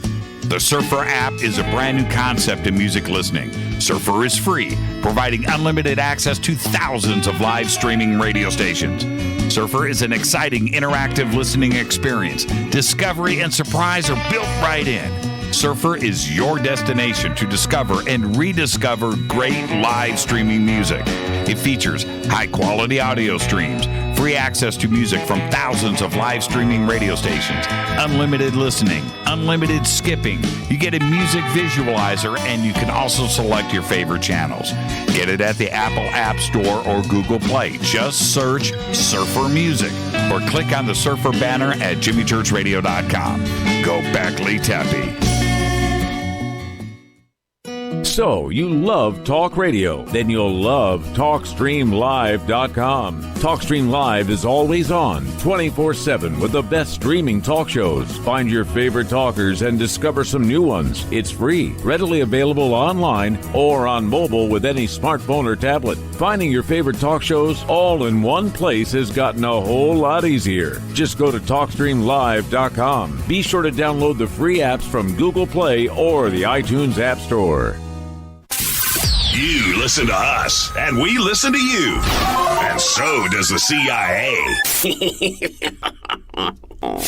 KGRAradio.com. If you have hard water, the lime scale not only leaves white spots, it clogs pipes and breaks down appliances, costing you hundreds of dollars in energy and wear. Eliminate lime scale and other water issues like brown staining and bad odors with HydroCare water products available from Wave Home Solutions. Wave's affordable water systems don't use salts or chemicals. You'll love the way your water tastes, smells, and looks. Satisfaction guaranteed. For more information, go to bestwater123.com. That's bestwater123.com.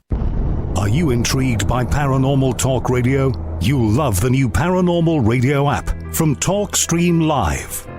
You'll find a great selection of talk shows covering UFOs, ghosts, strange phenomena, and much more. Download the paranormal radio app now and start listening to the very best in paranormal talk entertainment, including the network you're listening to right now, the paranormal radio app, free in Google Play and the iOS App Store.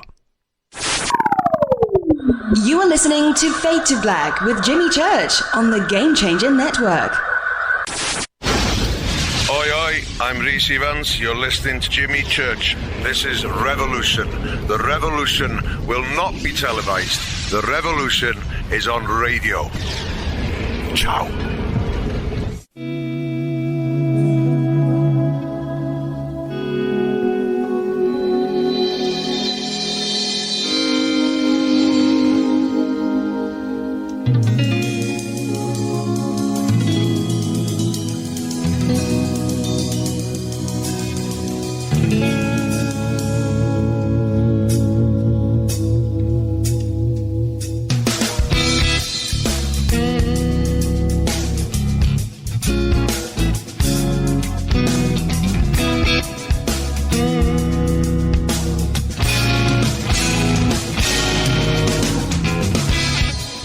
Welcome back, Fade to Black. I am your host, Jimmy Church. Our guest tonight, M.CURRY. And if you ever miss a live show, it's really simple. This is live. You're listening now. But if you miss this show with Adam or others, just get our podcast. Go to jimmychurchradio.com, click on that podcast banner. It's just $2 per month, and you have over 1,200 shows right there in the archives. Let's continue with this, Adam, right before the break, talking about what may be reactivated in our brains. I want to stay focused on that because today the trend is the opposite and continuing that way. We have cell phones, right? It's replacing our brains aren't getting exercised anymore. We don't need to remember phone numbers, directions. In fact, we don't have to know anything.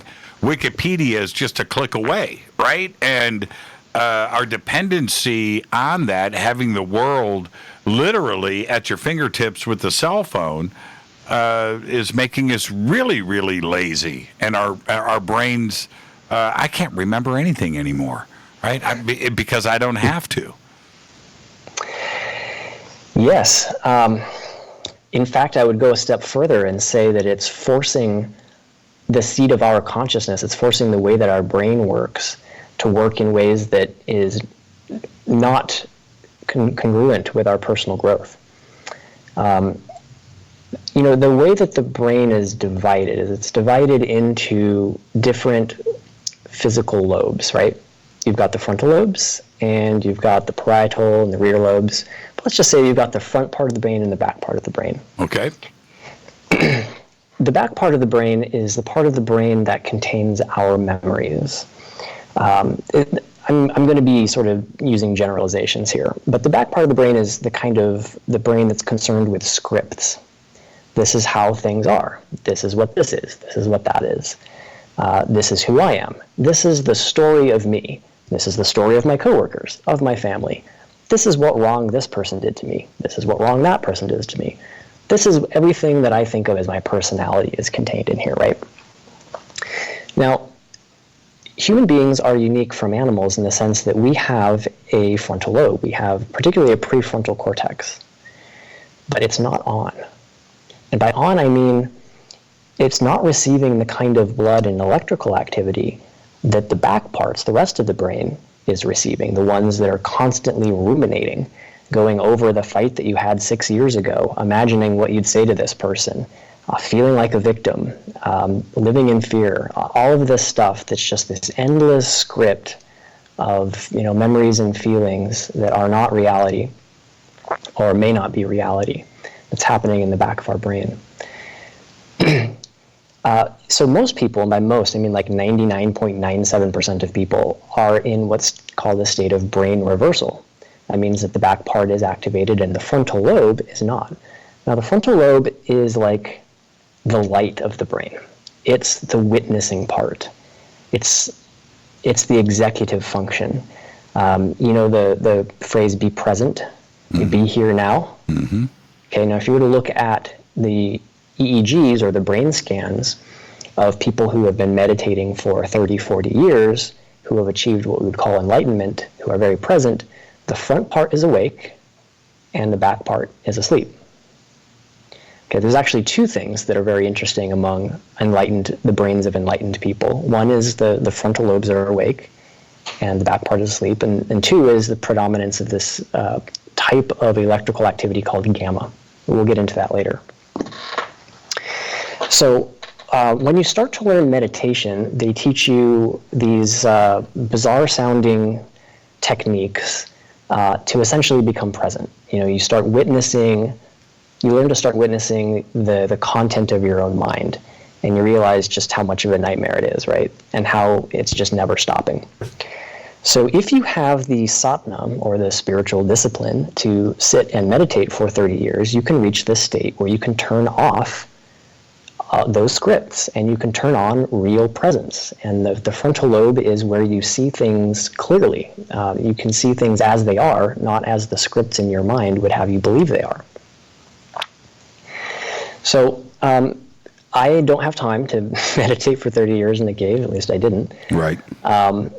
But I was fortunate enough to meet in 2006, this is a long time ago now, it was 20 or 19 when I met him, but he was a EEG practitioner helping to treat kids with ADD, attention problems, ADHD.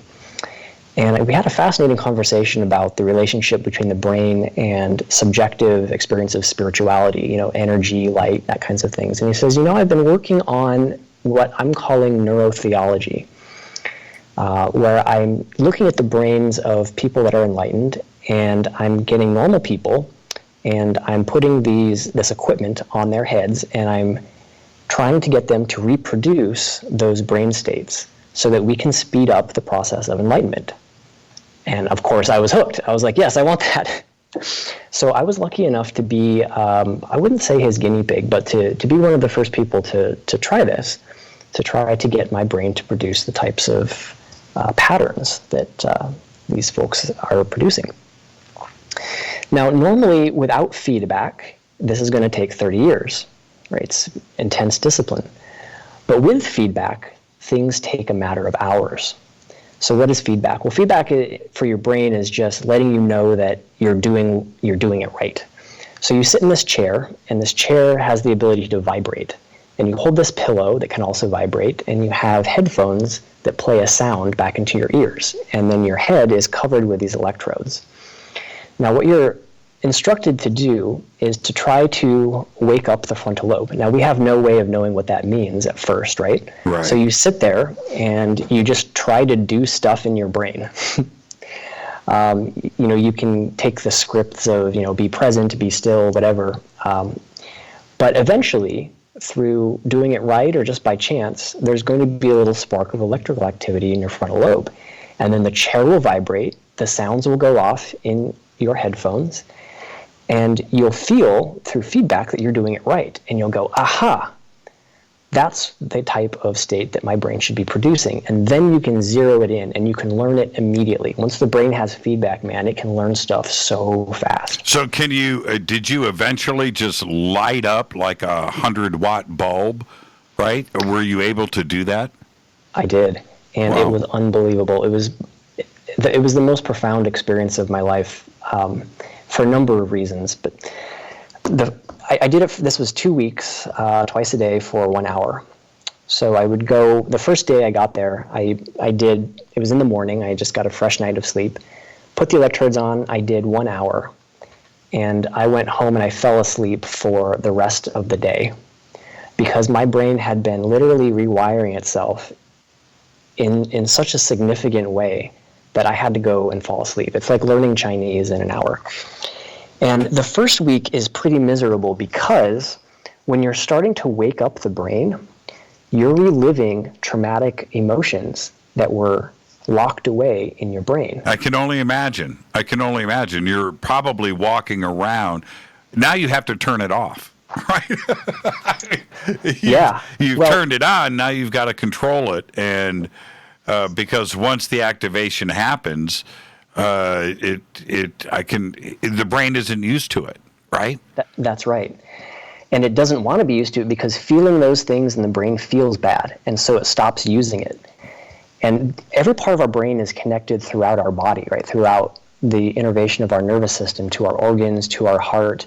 And these things intersect at what people typically call the chakras, right? So when you can start to, through various practices, release, to reawaken little parts of your brain that had been walled off, there's a corresponding feeling in your body of what we call energy, and of release, and of things like gratitude and just release and relaxation that can overcome us. And as you're doing that, you're reliving all of these things that are like little traumas that you totally forgot about. I mean, I had a notebook that I filled out cover to cover, writing as fast as I could after each of these sessions of just all of these negative feelings and experiences that had come to characterize me. Now, what did you learn? Are you controlling, do we control our brains, or are our brains controlling us? That's the question. So unless your frontal lobe is awake, our brains are controlling us. We're going to live in this nightmare script of fear and reactivity, and it's going to, our sympathetic nervous system is going to be on all the time, which is going to cause disease. We're going to feel nothing but stress. It's going to turn into cancer. It's going to, all these things. But if you can wake up the frontal lobe, that front part of the brain, and witness what the rest of your brain is doing, you can start to work through those, reopen those parts of the brain, relax. The weight will be lifted off, and now you'll actually be driving the car of yourself. You won't be sitting in the back seat going, "Oh my God," And this is what enlightenment is. This is what the Buddhists call diamond consciousness or Krishna consciousness in the Hindu tradition. All these different names. Even once you've gone through and kind of like opened up these otherwise dormant parts of your brain, a couple of interesting things happen. You start to produce this frequency called gamma, which is a really high frequency, 40 hertz and above. And scientists thought that it wasn't possible to go that cells couldn't fire that fast, but our equipment now is capable of measuring these things. And gamma is a binding frequency. It makes the whole brain in in a split second, operate kind of like a single neuron. There's this unity throughout the whole thing. And there's a corresponding sort of electric energy sensation that runs up your spinal cord. Sound familiar, right? That's the Kundalini stuff. I think this is why in the Western tradition you have Jesus being 33 years old and being enlightened. 33 is the number of vertebrae that we have from the base of the spine up into the brain. You see these enlightened characters with this glow sort of around their head. I mean, there's multiple meanings to all of this, but I think this is one of them. And so it was profound to me because I realized that I was not awake. I thought I was, but it was like waking up from being awake. And that this is the state of virtually everyone. This is, in fact, therefore, the state of the world. We're operating from these scripts which really control us. We think we're in control, but we're not. But it also means that we can wake up from it, and we can start to bring in real rational thought and dispassionate thinking and all of these virtues that characterize an enlightened person by working on our brain. Now, previously, that took 30 years of sitting in a cave, but with QEEG and neurofeedback, we're literally talking about speeding up the process of enlightenment. Are you familiar with the meeting with the Dalai Lama and the Russian Science Academy that took place back in 2017? No, I'm not. Okay. Well, you can look that up and go and listen to the discussion that they have. It's deep, it's multi-layered, but it's nearly exactly what we are talking about right now. And that is, what is the brain's purpose? Is it something that we are in control of consciously, or is the brain literally running us and we're just responding to it? And the deep philosophical questions that come off of that. And I would say that the Russian Science Academy's approach to understanding the brain is way out in front of like real Western science, and I'm talking about west of the Soviet Union and Russia, the Soviet Union. I just said it and dated myself, but they are pushing those boundaries, and it's something that you should go and listen to. It's and the Dalai Lama's answers. And opinions, I should say, in these conversations are very deep. And these considerations of what the brain is and consciousness and trying to understand it is something that is being explored out there. And our side, we're reticent. And why do you think that is? That we don't want to go? I understand, the Institute of Noetic Sciences and Dean Radin and others that are studying this. That's one thing, but out in the mainstream here in the United States, it's something that. Why is that? The interest isn't there. I've always wondered about why the Russians seem to be so far ahead, or at least coming from a different angle with respect to their approach to science. All of it, though. All of it. Telekinesis. Yeah. All of the sciences, remote viewing, ESP, all of the things that we consider over here to be fringe, right? Is something that they take very, very serious over there. When the wall fell and our astronauts met with their cosmonauts and compared notes, there was a moment where it was revealed that we had spent a couple $1 million on developing a pen that would write in zero gravity. And it was actually a really difficult engineering problem. And so we asked their scientists how they solved the zero gravity pen.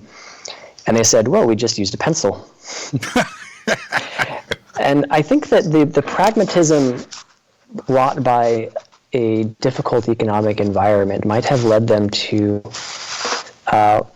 not be politically prejudiced against investigating certain aspects of human capability, certain aspects of science, as was the case in the institutions here in the West. And they found maybe that this is a competitive advantage that the West isn't looking at, and we can maybe achieve and do things on the cheap by kind of leaning into consciousness, leaning into plasma, alternative physics, this kind of thing. Now, okay, so let's get back to where we were when we are dealing with this and the untapped portions of the brain that I definitely believe. Okay, I brought up the cell phone, but let me say this: we probably started to lose that part of our brain earlier than we thought. There's no question that the ancient Egyptians and those societies back then, 3,000-4,000 years ago, probably understood and used portions of the brain that we don't use today. And we can even probably back up before that. But let me say this. If you go to the plains of Africa, where you've got tribes of ancient man running around, your skill set wasn't sitting around contemplating physics and are we alone in the universe. That wasn't what you applied your brain on. You applied your brain on how to outrun a carnivorous beast, right? Mm-hmm. That was survival. That was intelligence, right? To keep your family alive, not sitting around trying to figure out chemistry and how to grow really cool wheat. That's not what you understand what I'm saying. Mm-hmm.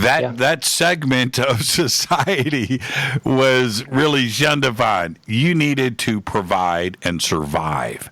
That was your goal every single day, right? Mm-hmm.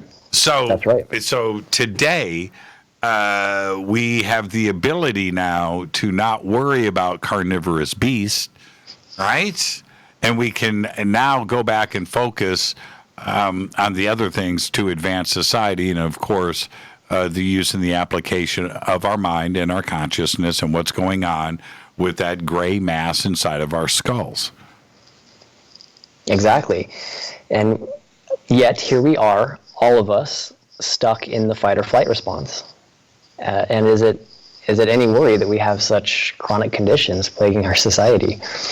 I think understanding this is really the key to start making real change in our lives and in the world. We have, and I'm not trying to marginalize spiritual practice by reducing chakras to parts of the brain and the nervous system, but this stuff is real. If we really understood the role of our brain in shaping our own reality and our internal experience in affecting our bodies, as we should, then we start to know what the real problems are in our lives, and more importantly, we can know how to fix them. Fixing these things is actually a lot easier than it seems.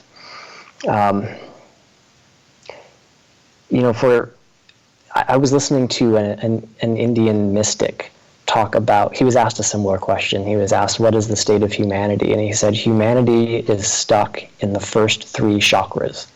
Okay, that's the reproductive organs, our desire to reproduce. That's the ability for us to digest food, right? The things that sort of keep our body surviving, okay? And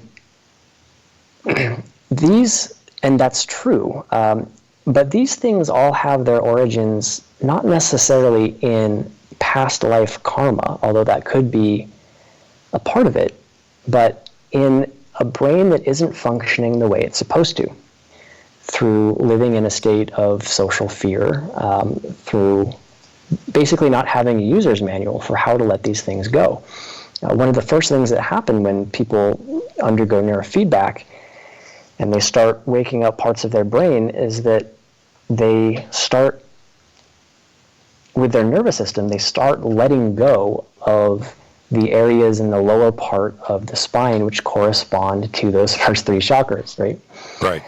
So, I think this is really our challenge. When you through things like talk therapy and yoga, meditation, to some extent, people feel like their heart chakra is opening. Well, when you start letting go of the various parts of the lower parts of the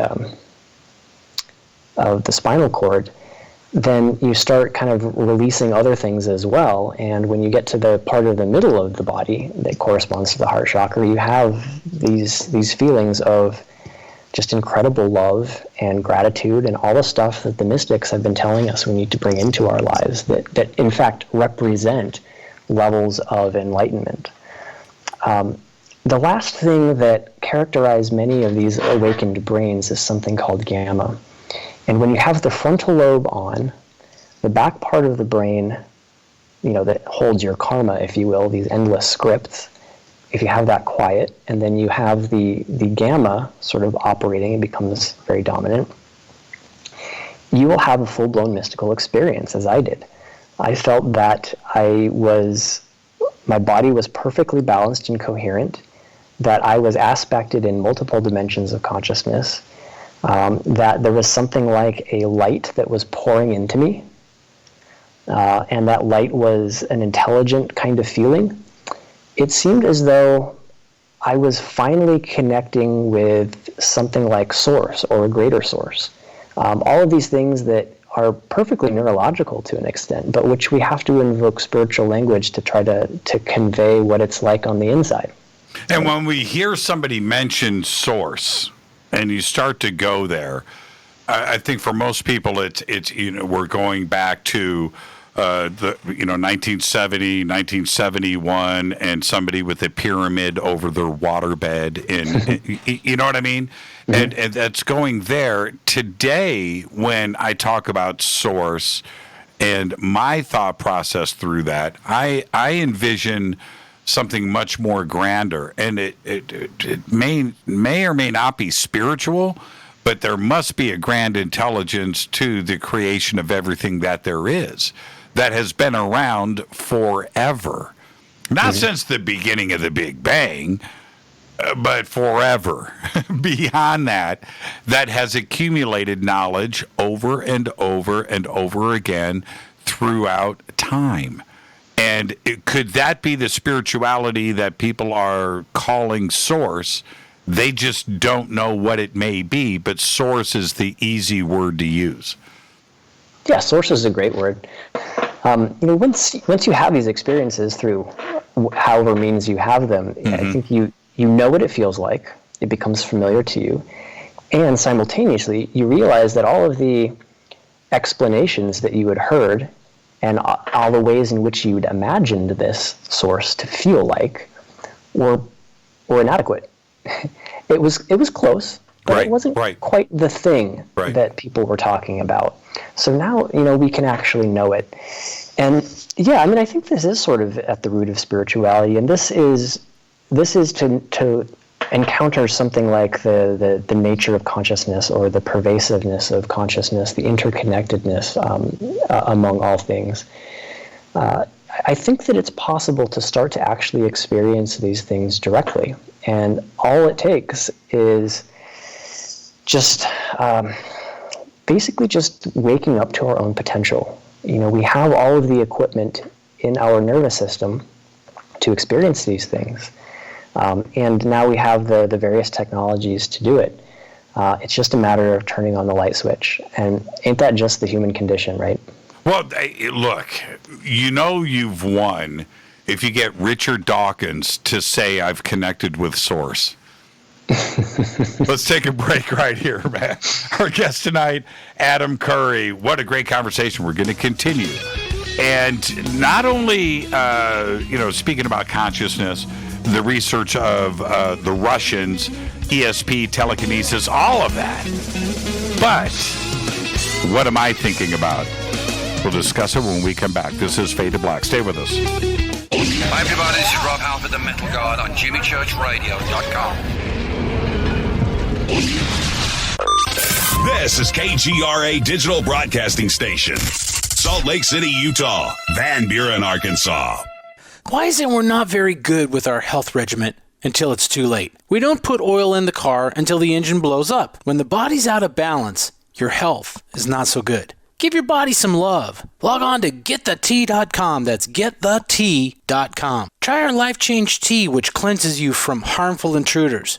A clean colon is one of the ways to bring the body in balance. We also carry organic supplements to help you get where you need to go. So do your body a favor. Log on to GetTheT.com. That's GetTheT.com. You can even visit our sales page to save some dough. Does anybody call money dough anymore? Anyway, if you're looking for short, helpful health tips, go to YouTube and punch in Health Matters Now. That's Health Matters Now. So, log on to GetTheT.com, shop, get balanced, then learn some cool tips at Health Matters Now. You'll be glad you did. That's GetTheT.com. Your contact for current news and trending topics. KGRAradio.com. This is Jimmy Church of Fade to Black, and I only drink Fade to Black blend coffee from River Moon. Just click on the River Moon Coffee banner at jimmychurchradio.com. Promo code F2B Blend. So are you tired of being tired? Well, then it's time to get the tea. Hey, it's Lisa here to tell you about this all-natural, all-organic tea I've been drinking that has had great results for over 20 years. It's called Life Change Tea, and it's specially formulated to help detoxify and cleanse your kidneys, liver, colon, and blood all at once. The colon is one of the most ignored organs in the human body. The faster that waste is eliminated from the body, the less time that waste sits in our intestines, spreading toxins to our bloodstream. This tea helps cleanse chemicals caused by outside intruders from our entire digestive system. And get this, weight loss can be a side effect. And with continued use of the tea, you can experience clearer, healthier, younger looking skin, increased energy, and a happier outlook on life. So if you're tired of being tired, get the Life Change Tea at GetTheT.com. That's GetTheT.com. And like me, you'll be glad you did.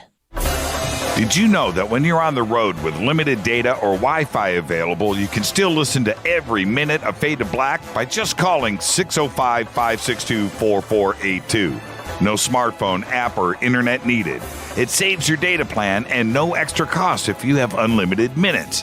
Just call 605-562-4482. You can listen to me, Jimmy Church, on any phone, anytime, anywhere. Go Beckley Tappy.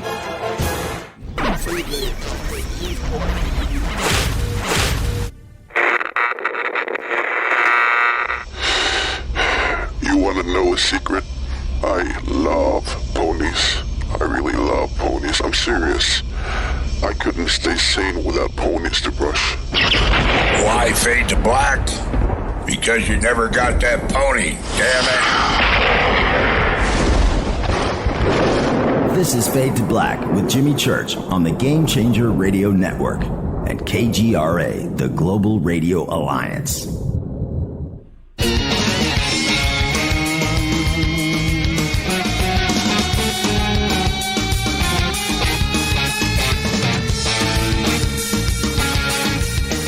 Welcome back, Fade to Black. I am your host, Jimmy Church. Tonight, Adam Curry is here. Tomorrow night, and what did I hit this button? There we go. Tomorrow night, Fader Night, open lines all night long, and I'm just going to say it. Yes, we've got Ronnie McMullen's going to be here from Life Change Tea, but we are going to celebrate the birthday of one Cat Fleming. That's right. That's tomorrow night. Tonight's Adam Curry. Now, okay, Adam. All right. Now let's get to the deep stuff here. Let's go here. It's one thing to talk about consciousness. It's another thing to talk about synchronicities or possibly reading somebody's mind or ESP and the possibility of some type of communication going on. But how do you select somebody from your contact list? How do you entangle your brain with somebody else's? You've got a room full of people in front of you. How do you pick that one person without entangling all of the brains in the room, let alone all of the brains in the universe? I appreciate the easy questions. Yeah, I know. Look, you have to be able to, right? If you and I love this way to look at it. It's kind of a metaphor, but let's just say that if you and I are in our starship and we are heading out to Zeta Reticuli, and we are 10 light years away from Earth, and you and I need to speak back to Mission Control, or you need to talk to your girlfriend, right? Back on Earth, how do you pick her out? How do you find Mission Control? There's a lot of brains back on Earth. Right? How do you select somebody from your contact list? So the short answer is intention. And the slightly longer answer is that consciousness is not a force. At least it's not a force in the sense that we're used to thinking about forces. When we think of forces, which we assume to be required for me to pick someone, or for some selection to happen, or for some communication to transpire, we think of typically physical forces like electric fields. I mean, imagine the consciousness effect as something that's emanating like a ring of electric fields coming from our brain, and how do we narrow that in or zoom in on the kind of person or object that we want to influence? And of course it's going to be impossible. Like all forces, the intensity falls off as a function of the square of the distance between the two. But the consciousness seems not to be a force in the sense that we're used to thinking about it, but rather an informational effect. Now, information has properties that forces don't have. Information doesn't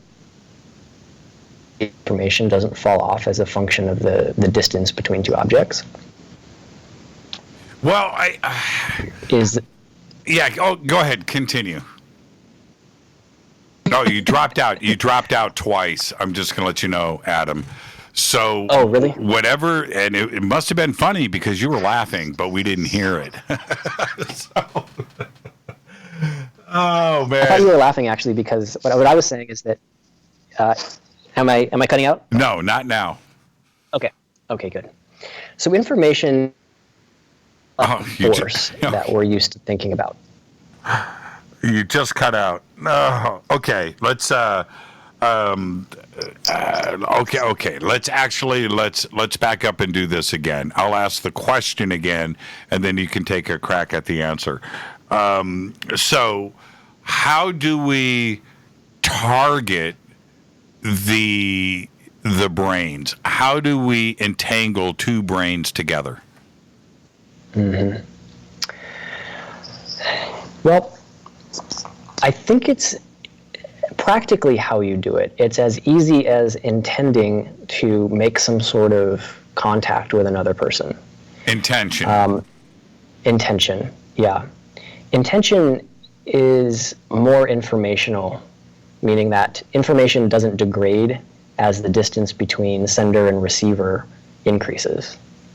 Information can move backwards and forwards in time. It's not destroyed. So the first step is to think about the effects due to consciousness as informational effects, which are very different than physical forces that we're used to thinking about. But I kind of think that there's a degree to which you and somebody else share a reality bubble, and that constrains what you can allow into your consciousness to some extent. That's a little difficult to describe, but no, also, it's not. I think all of us could understand that, in that there is going to be, even if it's just slight, there is going to be a permanent hard wire between you and somebody that you know. Right? Yeah. There's going to be some type of hard wiring that is there, and I understand that. Dean Radin said one thing to me that meant a lot, and I've never forgotten it, in that most people expect grand observables, right? Obvious things. Things catching on fire, glasses moving across a room, or a car flipping over, done by the mind. That these changes, although measurable, are very, very, very small at the atomic level. And that stirring, it's not something that you're necessarily going to see, but you can affect it. And that's probably what would happen with entanglement, right? Like a little vibration. Like a cell phone vibrating inside of your head. You know what I mean? Little movements, but that would indicate the connection. I think that's right. It's certainly true that experiments in the laboratory investigating psi phenomena, so psychic stuff, telepathy, are very small in the sense that they can be measured only statistically. But that might be enough. There's some remarkable research done by Stuart Hameroff and Sir Roger Penrose around microtubules. Now, microtubules are these tiny little structures in our brains, in our neurons, and they are structurally or physically arranged such that you get quantum level effects at room temperature. So these microtubules seem to be these little quantum antennae that are spread throughout each cell. Now, okay, so let's set that one aside. Hameroff is an anesthesiologist, and it might surprise people to know that the medical community doesn't know how anesthesia actually works, which is a little concerning, but in fact we don't. We know that if we put the gas on somebody, the lights go out, their heart still beats and everything, but the consciousness is totally gone. And so, every year there's these anesthesiology conferences where they debate various theories about how this stuff works, but in reality, we don't know. Now, Hameroff suggested that maybe anesthesia cuts off the connection between that person's brain and the rest of the universe by cutting off, by suppressing the microtubules. Now, because the microtubules are these supposed to be quantum little devices, then the consciousness is basically severed from being able, you're severing the quantum connection to the rest of the universe by introducing anesthesia. So if that's true, and there's mounting evidence that there's really something to this, then consciousness is not a localized phenomena produced in the brain, but it's really an experience of an interconnected whole happening through, let's just call it quantum entanglement. At some level, there has to be some quantum entanglement happening there. Is there mass? Is there mass to consciousness? I don't think so. I think it's massless. Interesting. Yeah. And the reason, look, when you go back to the obvious, E equals MC squared, right? If consciousness is energy, and energy equals mass times the speed of light, and what would constitute the making up of consciousness, because wouldn't consciousness contain not only our personality, but our memories? Does that travel? Is that part of the consciousness packet? Right? Well, such a good question. Right. And so in that case, wouldn't it have mass? But light doesn't have mass. But it's energy, and it doesn't make any sense, by the way, to me. I'm still going with no, because even things that we understand, like photons, light doesn't seem to have mass. Right. That messes with my head so much. And when we get into the debate of a wave versus a particle and light, and that it's both and it depends on and blah blah blah blah blah, right? If I hear one more example of the slit experiment, my head's going to explode. Yeah, me too. Because although it validated a lot of things, I cannot understand if E equals MC squared is there, and we all understand it. We understand what the letters are and what they mean. It's part of our society, right? It's part of us. It's pop culture these days. But it doesn't answer the questions to me about light, because doesn't energy have mass? Or wait a minute, does light have energy? Solar panels certainly friggin' work, right? So I don't understand much of this. But when you apply all of that to what consciousness is, because you and I are talking right now, there's an energy that is happening, right? Something is causing us to ask questions, to ponder, to laugh, and to explore. That comes from energy. Wouldn't that have mass? It would seem that it should, right? The E equals MC squared equation describes the macroscopic world, right? It describes everything but the quantum level, and it describes it pretty well. And the quantum world, we have equations for that, which are described very well by those equations. And yet, we've been unable in a century of scientific effort to reconcile those two things. We have two sets of books. We do have two sets of books. And you just said but I'm going to get the but in first. So I'm going to go with the first but. But you did just say, you answered the question. You said you don't think that consciousness has mass. Are you equating consciousness not having mass, but obviously there must be energy there, to the same principles that we apply to light not having mass? Well, maybe there isn't energy there. Maybe it's the absence of energy. Maybe it's the absence of any of that spectrum of E equals MC squared stuff that we experience when we open up to those realms. So, something like 95% of the universe is what we call dark matter, which we don't even know what that is. It just, we can only measure the lack of it as a side effect of our instrumentation. And that's not, as far as I know, that's not described in E equals MC squared. So mass and energy, as we know it, might be more of the exception in the universe than the sort of pervasive rule. Do you feel that, do you feel that light exists forever?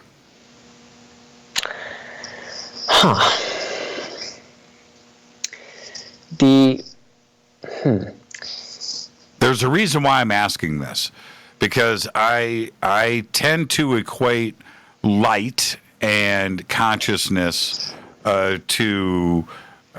once we figure out one, we're going to figure out the other. I think that they are totally relative.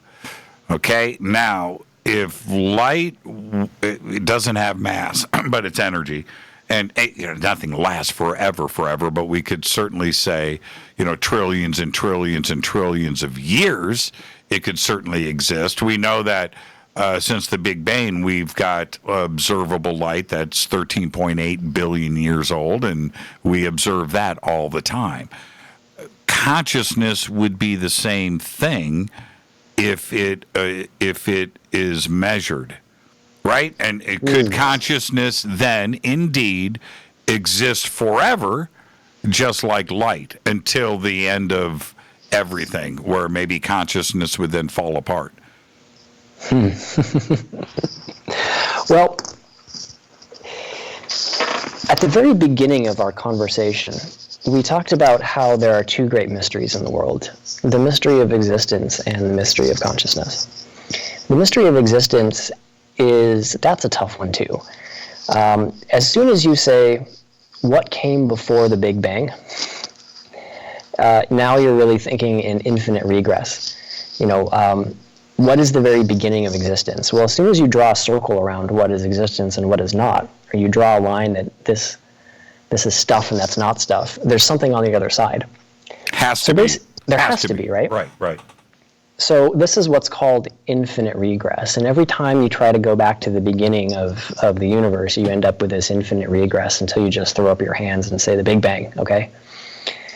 Well, it could be that one way to resolving that question is looking at the other mystery, the mystery of consciousness.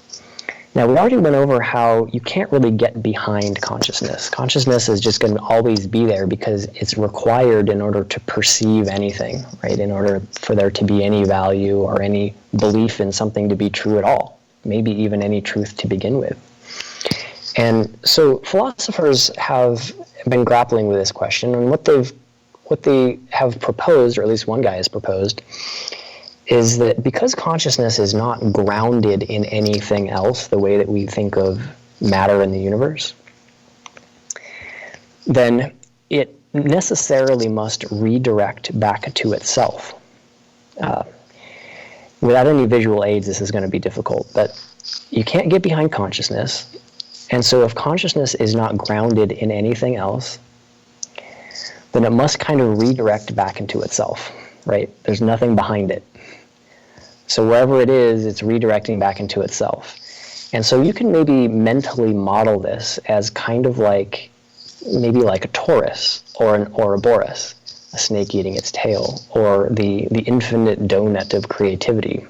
And if you were to sort of move that in time, you get these spirals, these toroid fields. And what's interesting is that in the physical world, we see this all the time. You have the spiral nature of the galaxy, yeah, and you have the helical structure of our own DNA. It seems to be pervasive. So in a way of artfully dodging your question, I'm captivated by the idea that consciousness is and must be grounded in itself. Now, if you add into this fact that that we as a conscious being are experiencing each other also as conscious beings, and as we turn inward, we're experiencing ourself and our different capacities or different reflections as consciousness, then the universe it's almost like creating itself by experiencing itself. It's propagating itself by becoming more aware of itself in a way. And now you're kind of moving into this, so that answers this question of is consciousness eternal? Well, I think it's eternally evolving. Is light eternal? To the extent that light is related to this consciousness which can't be grounded in anything but itself. Okay, so if you apply all of that, going back to the beginning of your answer, which is time, going beyond, or going behind, I should say, behind the Big Bang is a better way to put it. When you get into that realm, now we are accepting that time started at the Big Bang. Do you feel that, and I understand why we base everything on that. We don't have much more to go on, and the research always goes back to 13.8 billion years ago, the Big Bang. It started here, boom, this is time, it's linear. Here we are now in 2020. Okay, all right, I get all of that. But there has to have been something, a lot of it, before 13.8 billion years ago. Our reference is only our universe that is surrounding us right now, created at the Big Bang. We don't know how many other Big Bangs are out there, how many happened before, how many universes started and ended to the infinite forever. So therefore, our reference of time is only with us here in the present, right? I mean, there's no other way to look at it. The only place in which the only thing that's real is the present moment. That's right. And that's a trip to really consider. But think about it, and it's possible. And you think about that fact, and it actually makes you more present. We are used to thinking about the future as a probability function of the present, meaning that in 5 minutes from now, it's very likely that you and I will still be having this conversation. But it's not set in stone. The internet might cut out, right? There's a pretty high probability of that, maybe odds of 1 in 100. Maybe we're not having this conversation in 5 minutes because an asteroid annihilates the Earth. That's right. It's a very low probability event, but nonetheless, it's a probable, it's a potential future, let's say. So we think of, however, the past as being set in stone, that the probability of the past is 1, right? Oh, it's 100%. It was the way that it was. But if the present is the only time that's real, the only thing that's real, in fact, then shouldn't the past also be a probability function of the present? Meaning, as we as consciousness witness and experience certain things, as we run from certain scripts, I guess, is that affecting the past just as much as it's affecting the future? I really think there's something to this. In fact, there's some experiments that have been done, both mainstream and mad science atom experiments too, that would indicate that something like that is the case. But yeah, it's important, I think, to really situate yourself in time, or to kind of properly understand it when you're trying to capture not just cosmos from a mainstream standard model perspective, but also introducing consciousness as this like timeless sort of thing. You got to be careful not to get caught up in the time loops. Yeah, no, I agree with you. And when I look at those three moments, right, past, present, and future, right? Okay, it's very clear for most what each one of those means, and that they are different. I think they're actually very close to being the exact same thing. Yep. Past, present, and future. And before we say that the past is set in stone and all we have to do is go, you know what? The past seems to me to change all the time. Our memories are not the same. It's singularly, your memories, Adam, change from the past. And you have people bring it up to you all the time. No, that's not quite how it happened. It actually happened this way, right? Now, Mandela effect, for example. Yeah, that's easy to go there for sure. But even witnesses, witnesses to a crime, witnesses to an event, witnesses to the end of a basketball game, all remember it differently. And the other point is, when we talk about the present, right now, the past is so difficult to get to even 1 second ago. You can't go back to it. We just went past it, right? We just went past it right now, but it's gone. And in that 1 second, we moved 1 second into the future, into the world of probabilities. It's absolutely fascinating, and it is such a narrow knife edge, past, present, and future, past, present, and future, that the closer you get them together, the more that they are actually the same. And that's my take. I contemplate this all the time. I sit around and think about this. It's a fascinating subject. And so, speaking of probabilities of the future, and this conversation continuing, that probability is actually one. I'm going to let you know, because we're going to take a break right here and come back and continue this conversation. Our guest tonight, M.CURRY. Great conversation. Absolutely fantastic. Thank you, Adam. You stay right there. We will take a quick break. We're going into overtime with M.CURRY. I am your host, Jimmy Church. This is Fade to Black. And you can follow me. Now, it's all simple. You can follow me on Twitter at JChurchRadio. And Adam, what's your Twitter? I'm at Adams Lab. ADAMSLAB. And we've got it up right there on Twitter at Adams Lab. We'll be right back. Stay with us.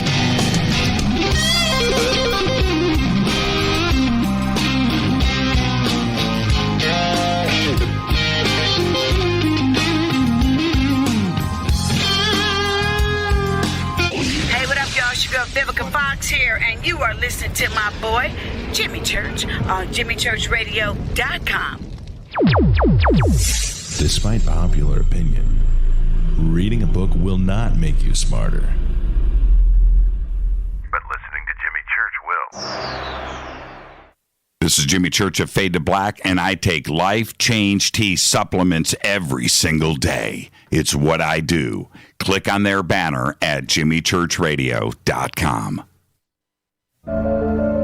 When you take the beans from Central America with dashes of Indonesian and African mixed in and then roast it to the dark side of Fade to Black, you create the ultimate brew of fringe. Introducing the Fade to Black blend from River Moon Coffee. Yes, River Moon's darkest customized roast was created for the love of Fade to Black.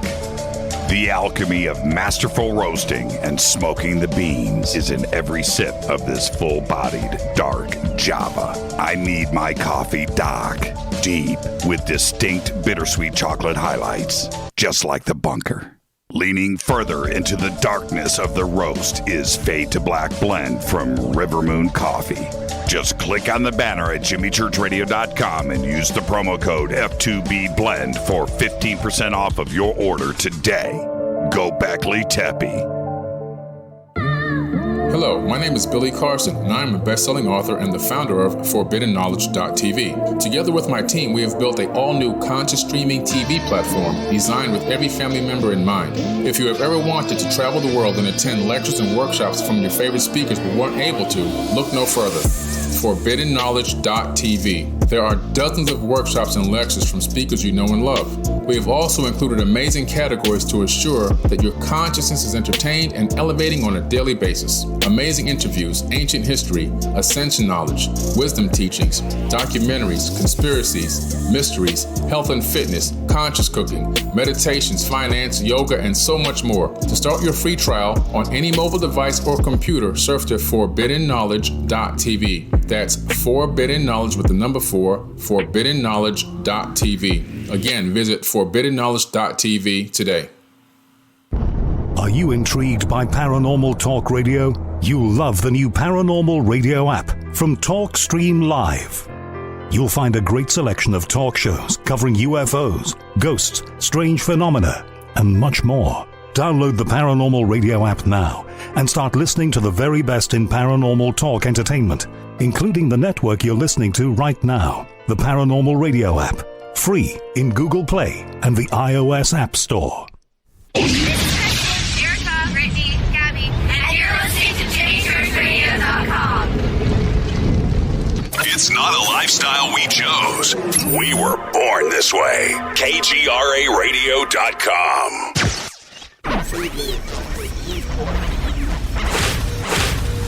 This is KJCR at JimmyChurchRadio.com.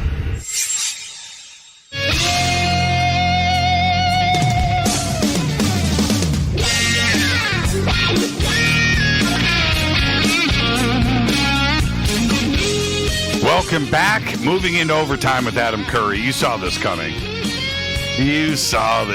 What a great conversation. And Adam, I just tweeted out, by the way, follow Adam Curry, right? And then I said, you can follow the other Adam Curry, too, as well. And I tagged him. He's going to hit me back like, dude, what were you guys doing last night? He's going to wonder what the heck is going on. Now, I want to get into a couple of deep philosophical questions here. And I always find it interesting how philosophy and the philosophical side of things and physics choose to clash. I just love it. I love creating the division, but in most cases, it all overlaps. It really does, and the deepest of the deepest question is consciousness, and when does something make the transition? Something like a rock or a coffee cup, which is made of the same atoms that you and I are made of. It's all the same things. Stars, right? It doesn't matter. But there's a transition between this coffee cup and you. When does that transition happen? When is consciousness created? I have a funny story about that. So, I tried to answer this question by building a psychic machine. Because if you could build a psychic machine that was actually psychic, you would know something about where consciousness comes from. Where is that line that's crossed where something goes from non-conscious to conscious? And it was kind of, I wouldn't call it a failure, but it was a hilarious experience. So in order to kind of set the stage, there's a well-known experiment, principally done by a guy named Daryl Bem, who's kind of the father of sociology. He's over at Cornell. And it involves measuring the physiological responses of people when they're showed images that are provocative. Mm-hmm. So you can imagine if you see like a pornographic image or like a murder scene or something, those are very provocative, and we have a physical response to that that's quite measurable. Our heart rate goes up, our muscles tense. That's a normal reaction. So now imagine that this is in a lab setting, and you have a computer, and this computer has a library of images, some of which are provocative. And a person is being shown a random stream of images. Now, those images are being selected not in a predetermined way, but by a quantum noise source, something that is not predictable. And this person has equipment attached to their hand that measures their response. So, for example, when you're shown a pornographic image, you're going to have a small subconscious response to it, right? This can be measured by this, it's called galvanic skin response equipment. So what's interesting about this is that he found that the participants started to respond physiologically before the provocative image was even shown. In fact, before it was even selected. So some measurable number of milliseconds prior to being shown these provocative images, our body tenses up. Right. We have some sort of... So it's as though we're either sensing the future or the past is somehow influencing us in the future is influencing us in the present somehow. Either way, this type of psychic response, this presentiment response, I think, is a defining feature of things that are called conscious. Plants can do it in the work of Cleve Baxter, for example. We know humans and animals have measurable psi abilities like presentiment. And so I was thinking, okay, well, if you could create a machine that somehow responds to something provocative, then maybe if it does respond, then you've really learned something about consciousness and also created a new category of AI. But if it doesn't respond, then you know that you can start to draw the line at biology, right? I would say that is a strong possible leaning.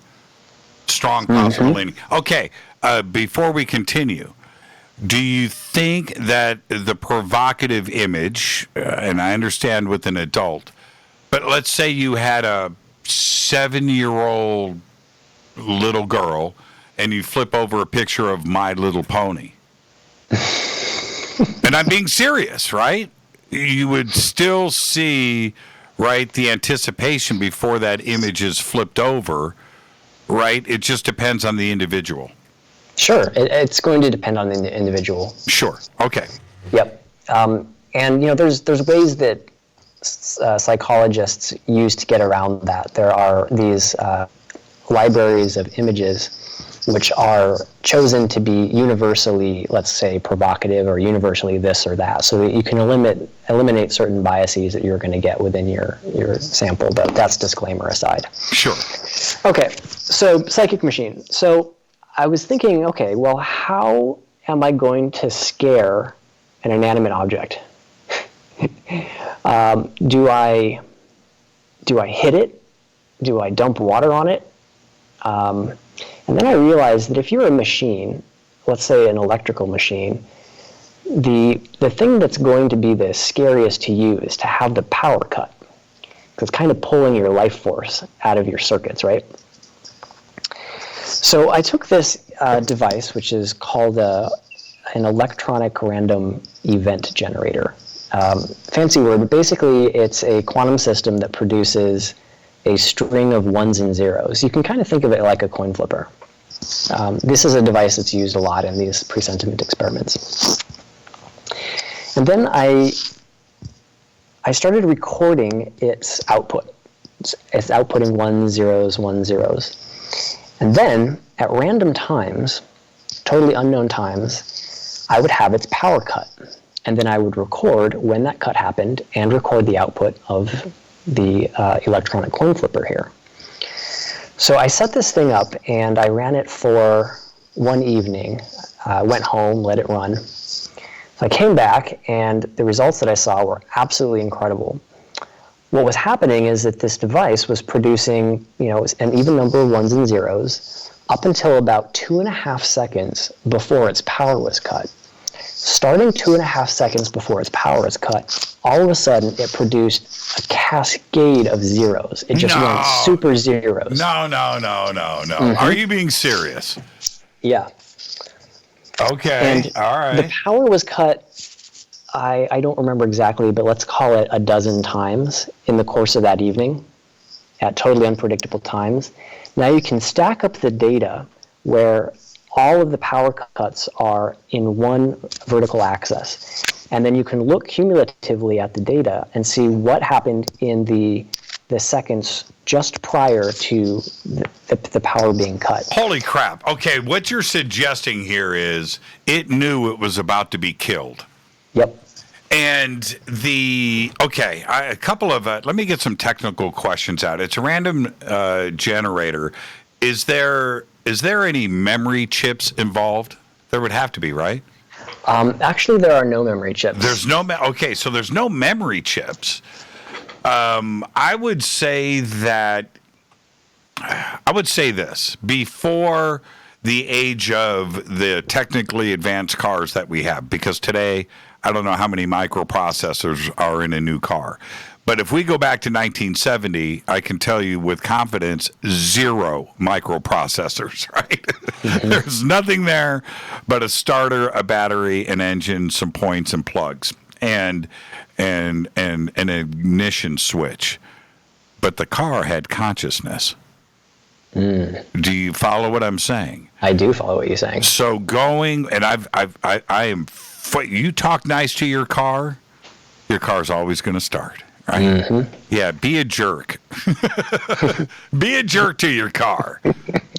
Slam the door too much. Well, anyway, so this machine that you built does not have a memory chip in it.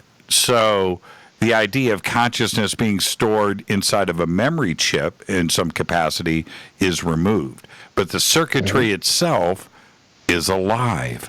Mm-hmm. Well, or so I thought. Oh, okay. Wait a minute here. Okay. Let's say that the plot thickens. Okay. I'm enjoying this. So the first morning I come back and I'm blown away by the results. Of course, I'm thinking, this is it. I've cracked it. The way to prove this consciousness stuff, this presentiment, was always to remove the consciousness in the first place. Were you practicing your Nobel speech? Admit it. Well, okay, continue. It crossed my mind that if you have a way to predict the future a couple of seconds ahead of time with a high degree of certainty, then you're going to establish yourself. you can make bets on the future of the stock market or the outcome of various red tables. Okay, so now you need to replicate and duplicate. What happened? So I set it up again, same night, same thing happens. Now what I do is I take this whole system and I send it over to my friend Garrett. Garrett is a tenured professor of physics and engineering at the University of Colorado. He's a really brilliant guy, very careful experimentalist, knows his stuff. We had been talking about doing this together, and so he reproduces the whole thing and involves some of his PhD grad students to make sure that it's all being done correctly. They run the experiment a total of 3 times, and each time they're getting the same effect. So now cumulatively across these, say 5 experiments, 3 formal experiments, we're producing data that are greater than, I think it was 1 in 2.1 billion against chance. In other words, the effects that we're seeing in these handful of experiments are beyond the entire 20-year history of the Global Consciousness Project, are beyond almost every other parapsychology experiment that has ever been done. That's right. Just billions to 1 against chance. Okay. Mm-hmm. So then Garrett and his crew start to think the way I'm thinking, like, we can have a lot of fun with this, predicting the future a little bit. So he sets it up again, runs the experiment, and nothing happens. Nothing at all happens. There's no effect whatsoever. So he tries different things, no effect. He gets really frustrated, and he goes back to the original experiment. Everything done exactly as I had done it, exactly as he had done it the first 3 times, and nothing. Still to this day, we've never been able to replicate, again, this incredible effect. Now, it wasn't a fluke or a statistical oddity, because the way that the experiment is set up, you don't really, it's not a file drawer problem, it's called, or an interpretation of results problem. The odds against chance are real. There was a serious effect happening here. But what we had come to realize is that by thinking that we had removed consciousness as a problem, what we were doing is we were just removing the feeling of our own consciousness being in there. In other words, the experimenters, us, that's right, had set up something that we thought would work and we hoped would work. And we were excited about it. And of course it worked, because we thought it would work, we hoped it would work, and we were excited about it working. And that works sort of up until a point, and up until where it doesn't. So back to your earlier question about where do you draw the line? Well, that is a really difficult question, and I think that it's difficult because it's not the right question. The right question is something more like this. To what extent is your involvement in something else contributing to or establishing their own consciousness? And to what extent is the involvement of something outside of you with yourself contributing to and establishing your own consciousness? So it's not so much a threshold that we can look at outside of it, but we have to understand our own role in the establishment of what we call conscious and not conscious. The Dalai Lama came to the PEAR lab at Princeton a long time ago, and he offered that the head of the lab ask him one question, and the head of the lab asked, are these random number generators that we're trying to influence with our mind, are they conscious or not? According to sort of Tibetan philosophy. Right. And he thought for a moment, and his answer was, the machines are conscious if you think they're conscious.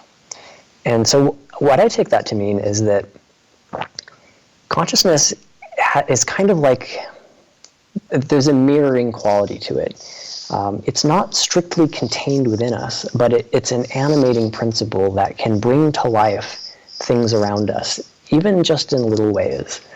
And that's going to really make the definition very difficult. However, I think to properly understand and embrace that is necessary if we're ever going to have hope of really understanding what AI is and what AI is not.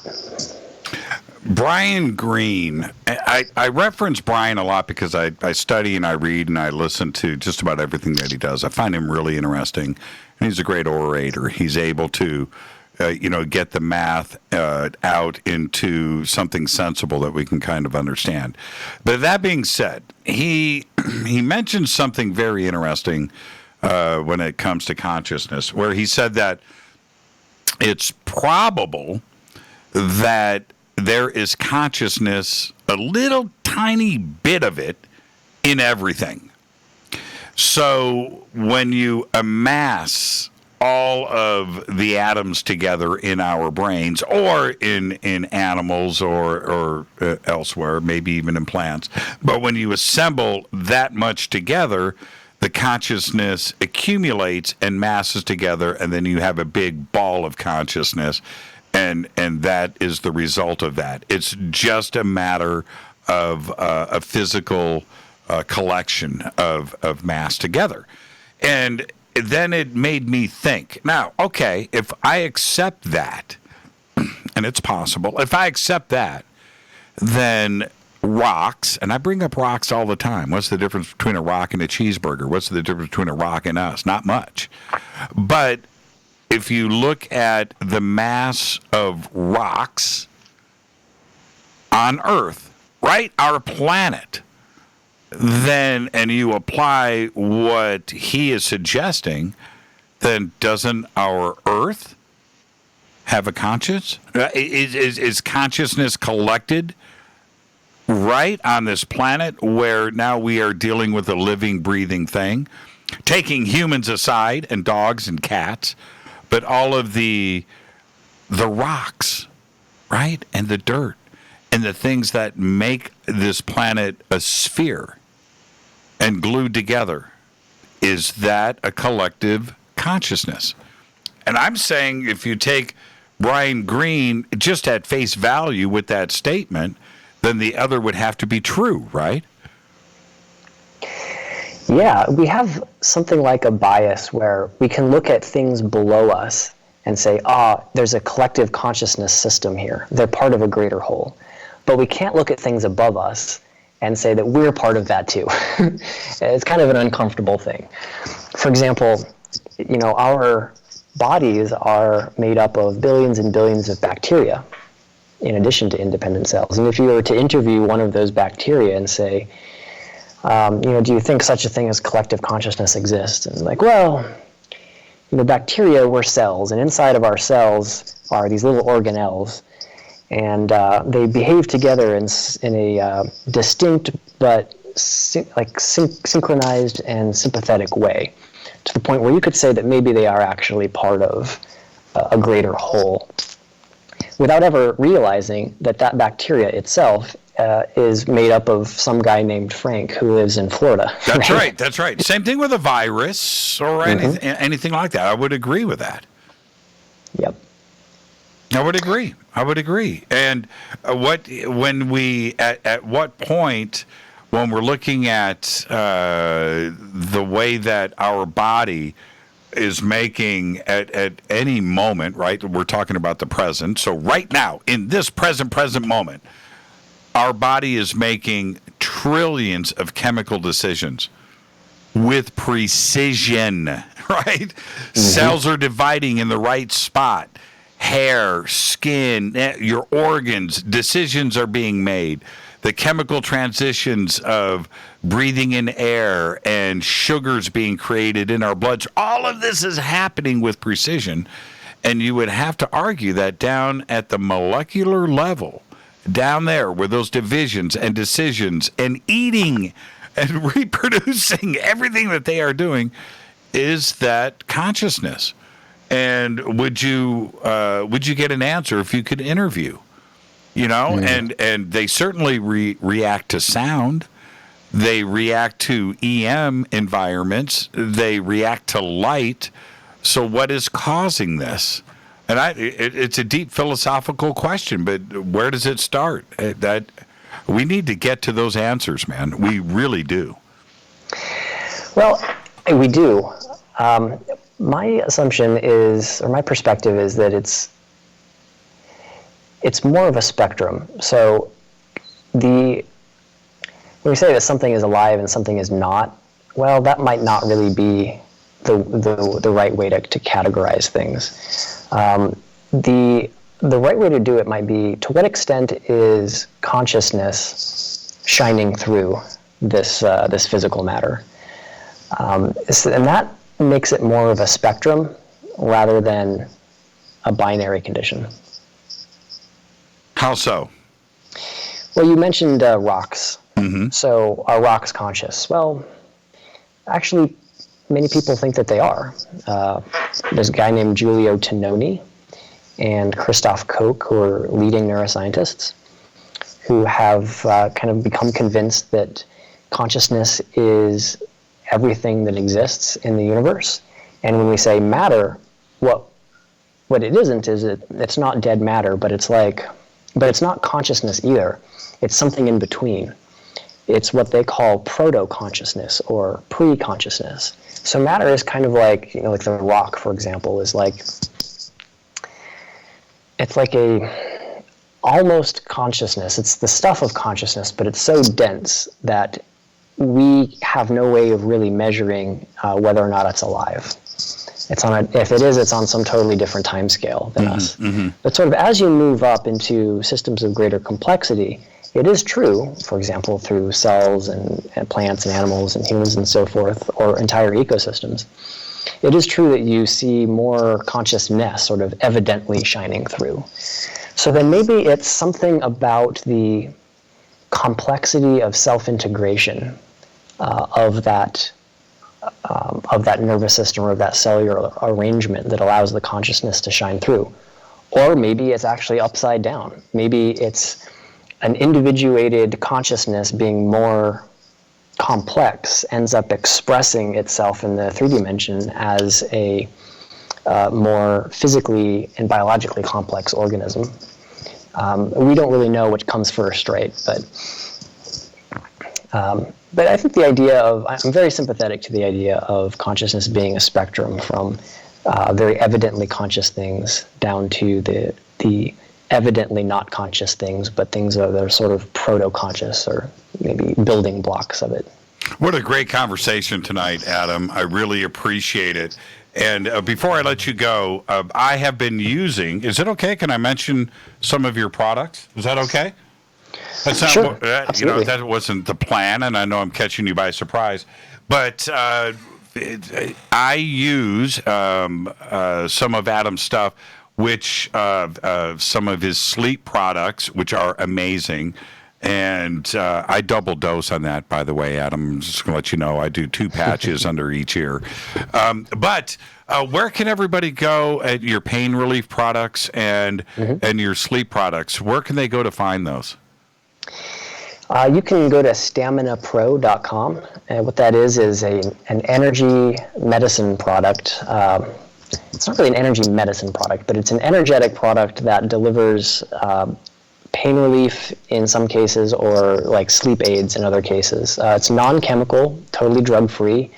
It's a completely new way of delivering benefits, basically. It's a new kind of delivery technology that's energetic. Give that website. Really cool stuff. Give that website one more time, and then I'll get it up on Twitter. Sure. staminapro.com. staminapro.com. I'll stand by it, and I'm just going to let everybody know. How long have I've probably been on the program for not quite a year, but wow, just absolutely amazing stuff. And I like the future, and I like the approach of that, of thinking outside of the box, and your stuff is absolutely amazing. Great conversation tonight, my friend. When are you going to be out in public again now that Contact in the Desert has been canceled? Do you have any other events for this year? Every single one of my speaking gigs was canceled this year, so it's all looking to 2021. Yeah, what a bummer, right? What a bummer. Yeah, that was a fun one. Every summer I look forward to that, but... All right. Well, I'll tell you what. I'll see if I can arrange a couple of things for you then. All of our stuff got moved too, but we've got a couple of events coming up, and I'll speak to you about that off of the air. Other than that, thank you so much, man, and what a great conversation tonight. I'm watching Twitter here, listening to or reading some of the comments. My brain. I absolutely love it, and that's what I want to do on this show is bring people knowledge, let them go and chase and research, because they were able to listen to a guest like yourself tonight, and you brought it, man. You brought your A game. Thank you so much, Adam. Enjoy the rest of your night. That was fun. Take care. Adam Curry, and also entangled.org is right there at jimmychurchradio.com. We went pole to pole with Adam tonight, so I've got to go straight into reading credits. Fade to Black's executive producers Rita Camurian. Shows produced by Hilton J. Palm, Renee, Dennis, and Kevin. Announcers are Steve Harder, Gene Vitola, Mark D. Kovar. Webmaster is Drew the Geek. Music, Doug Aldrich. Intro, Space Boy. SpaceboyMusic.com. Fade to Black is produced by KJCR for the Game Changer Network. Syndication is KGRA, The Planet. This broadcast is owned and copyrighted 2020 by Fade to Black and the Game Changer Network, Inc. It cannot be rebroadcast, downloaded, copied, or used anywhere in the known universe without written permission from Fade to Black or the Game Changer Network. I'm your host, Jimmy Church. Tomorrow night, Fader night, open lines all night long. Ronnie McMullen's going to be here. And, of course, we're going to have a birthday party for Kat Fleming. Until then, everybody be safe. Go Beckley Tepe.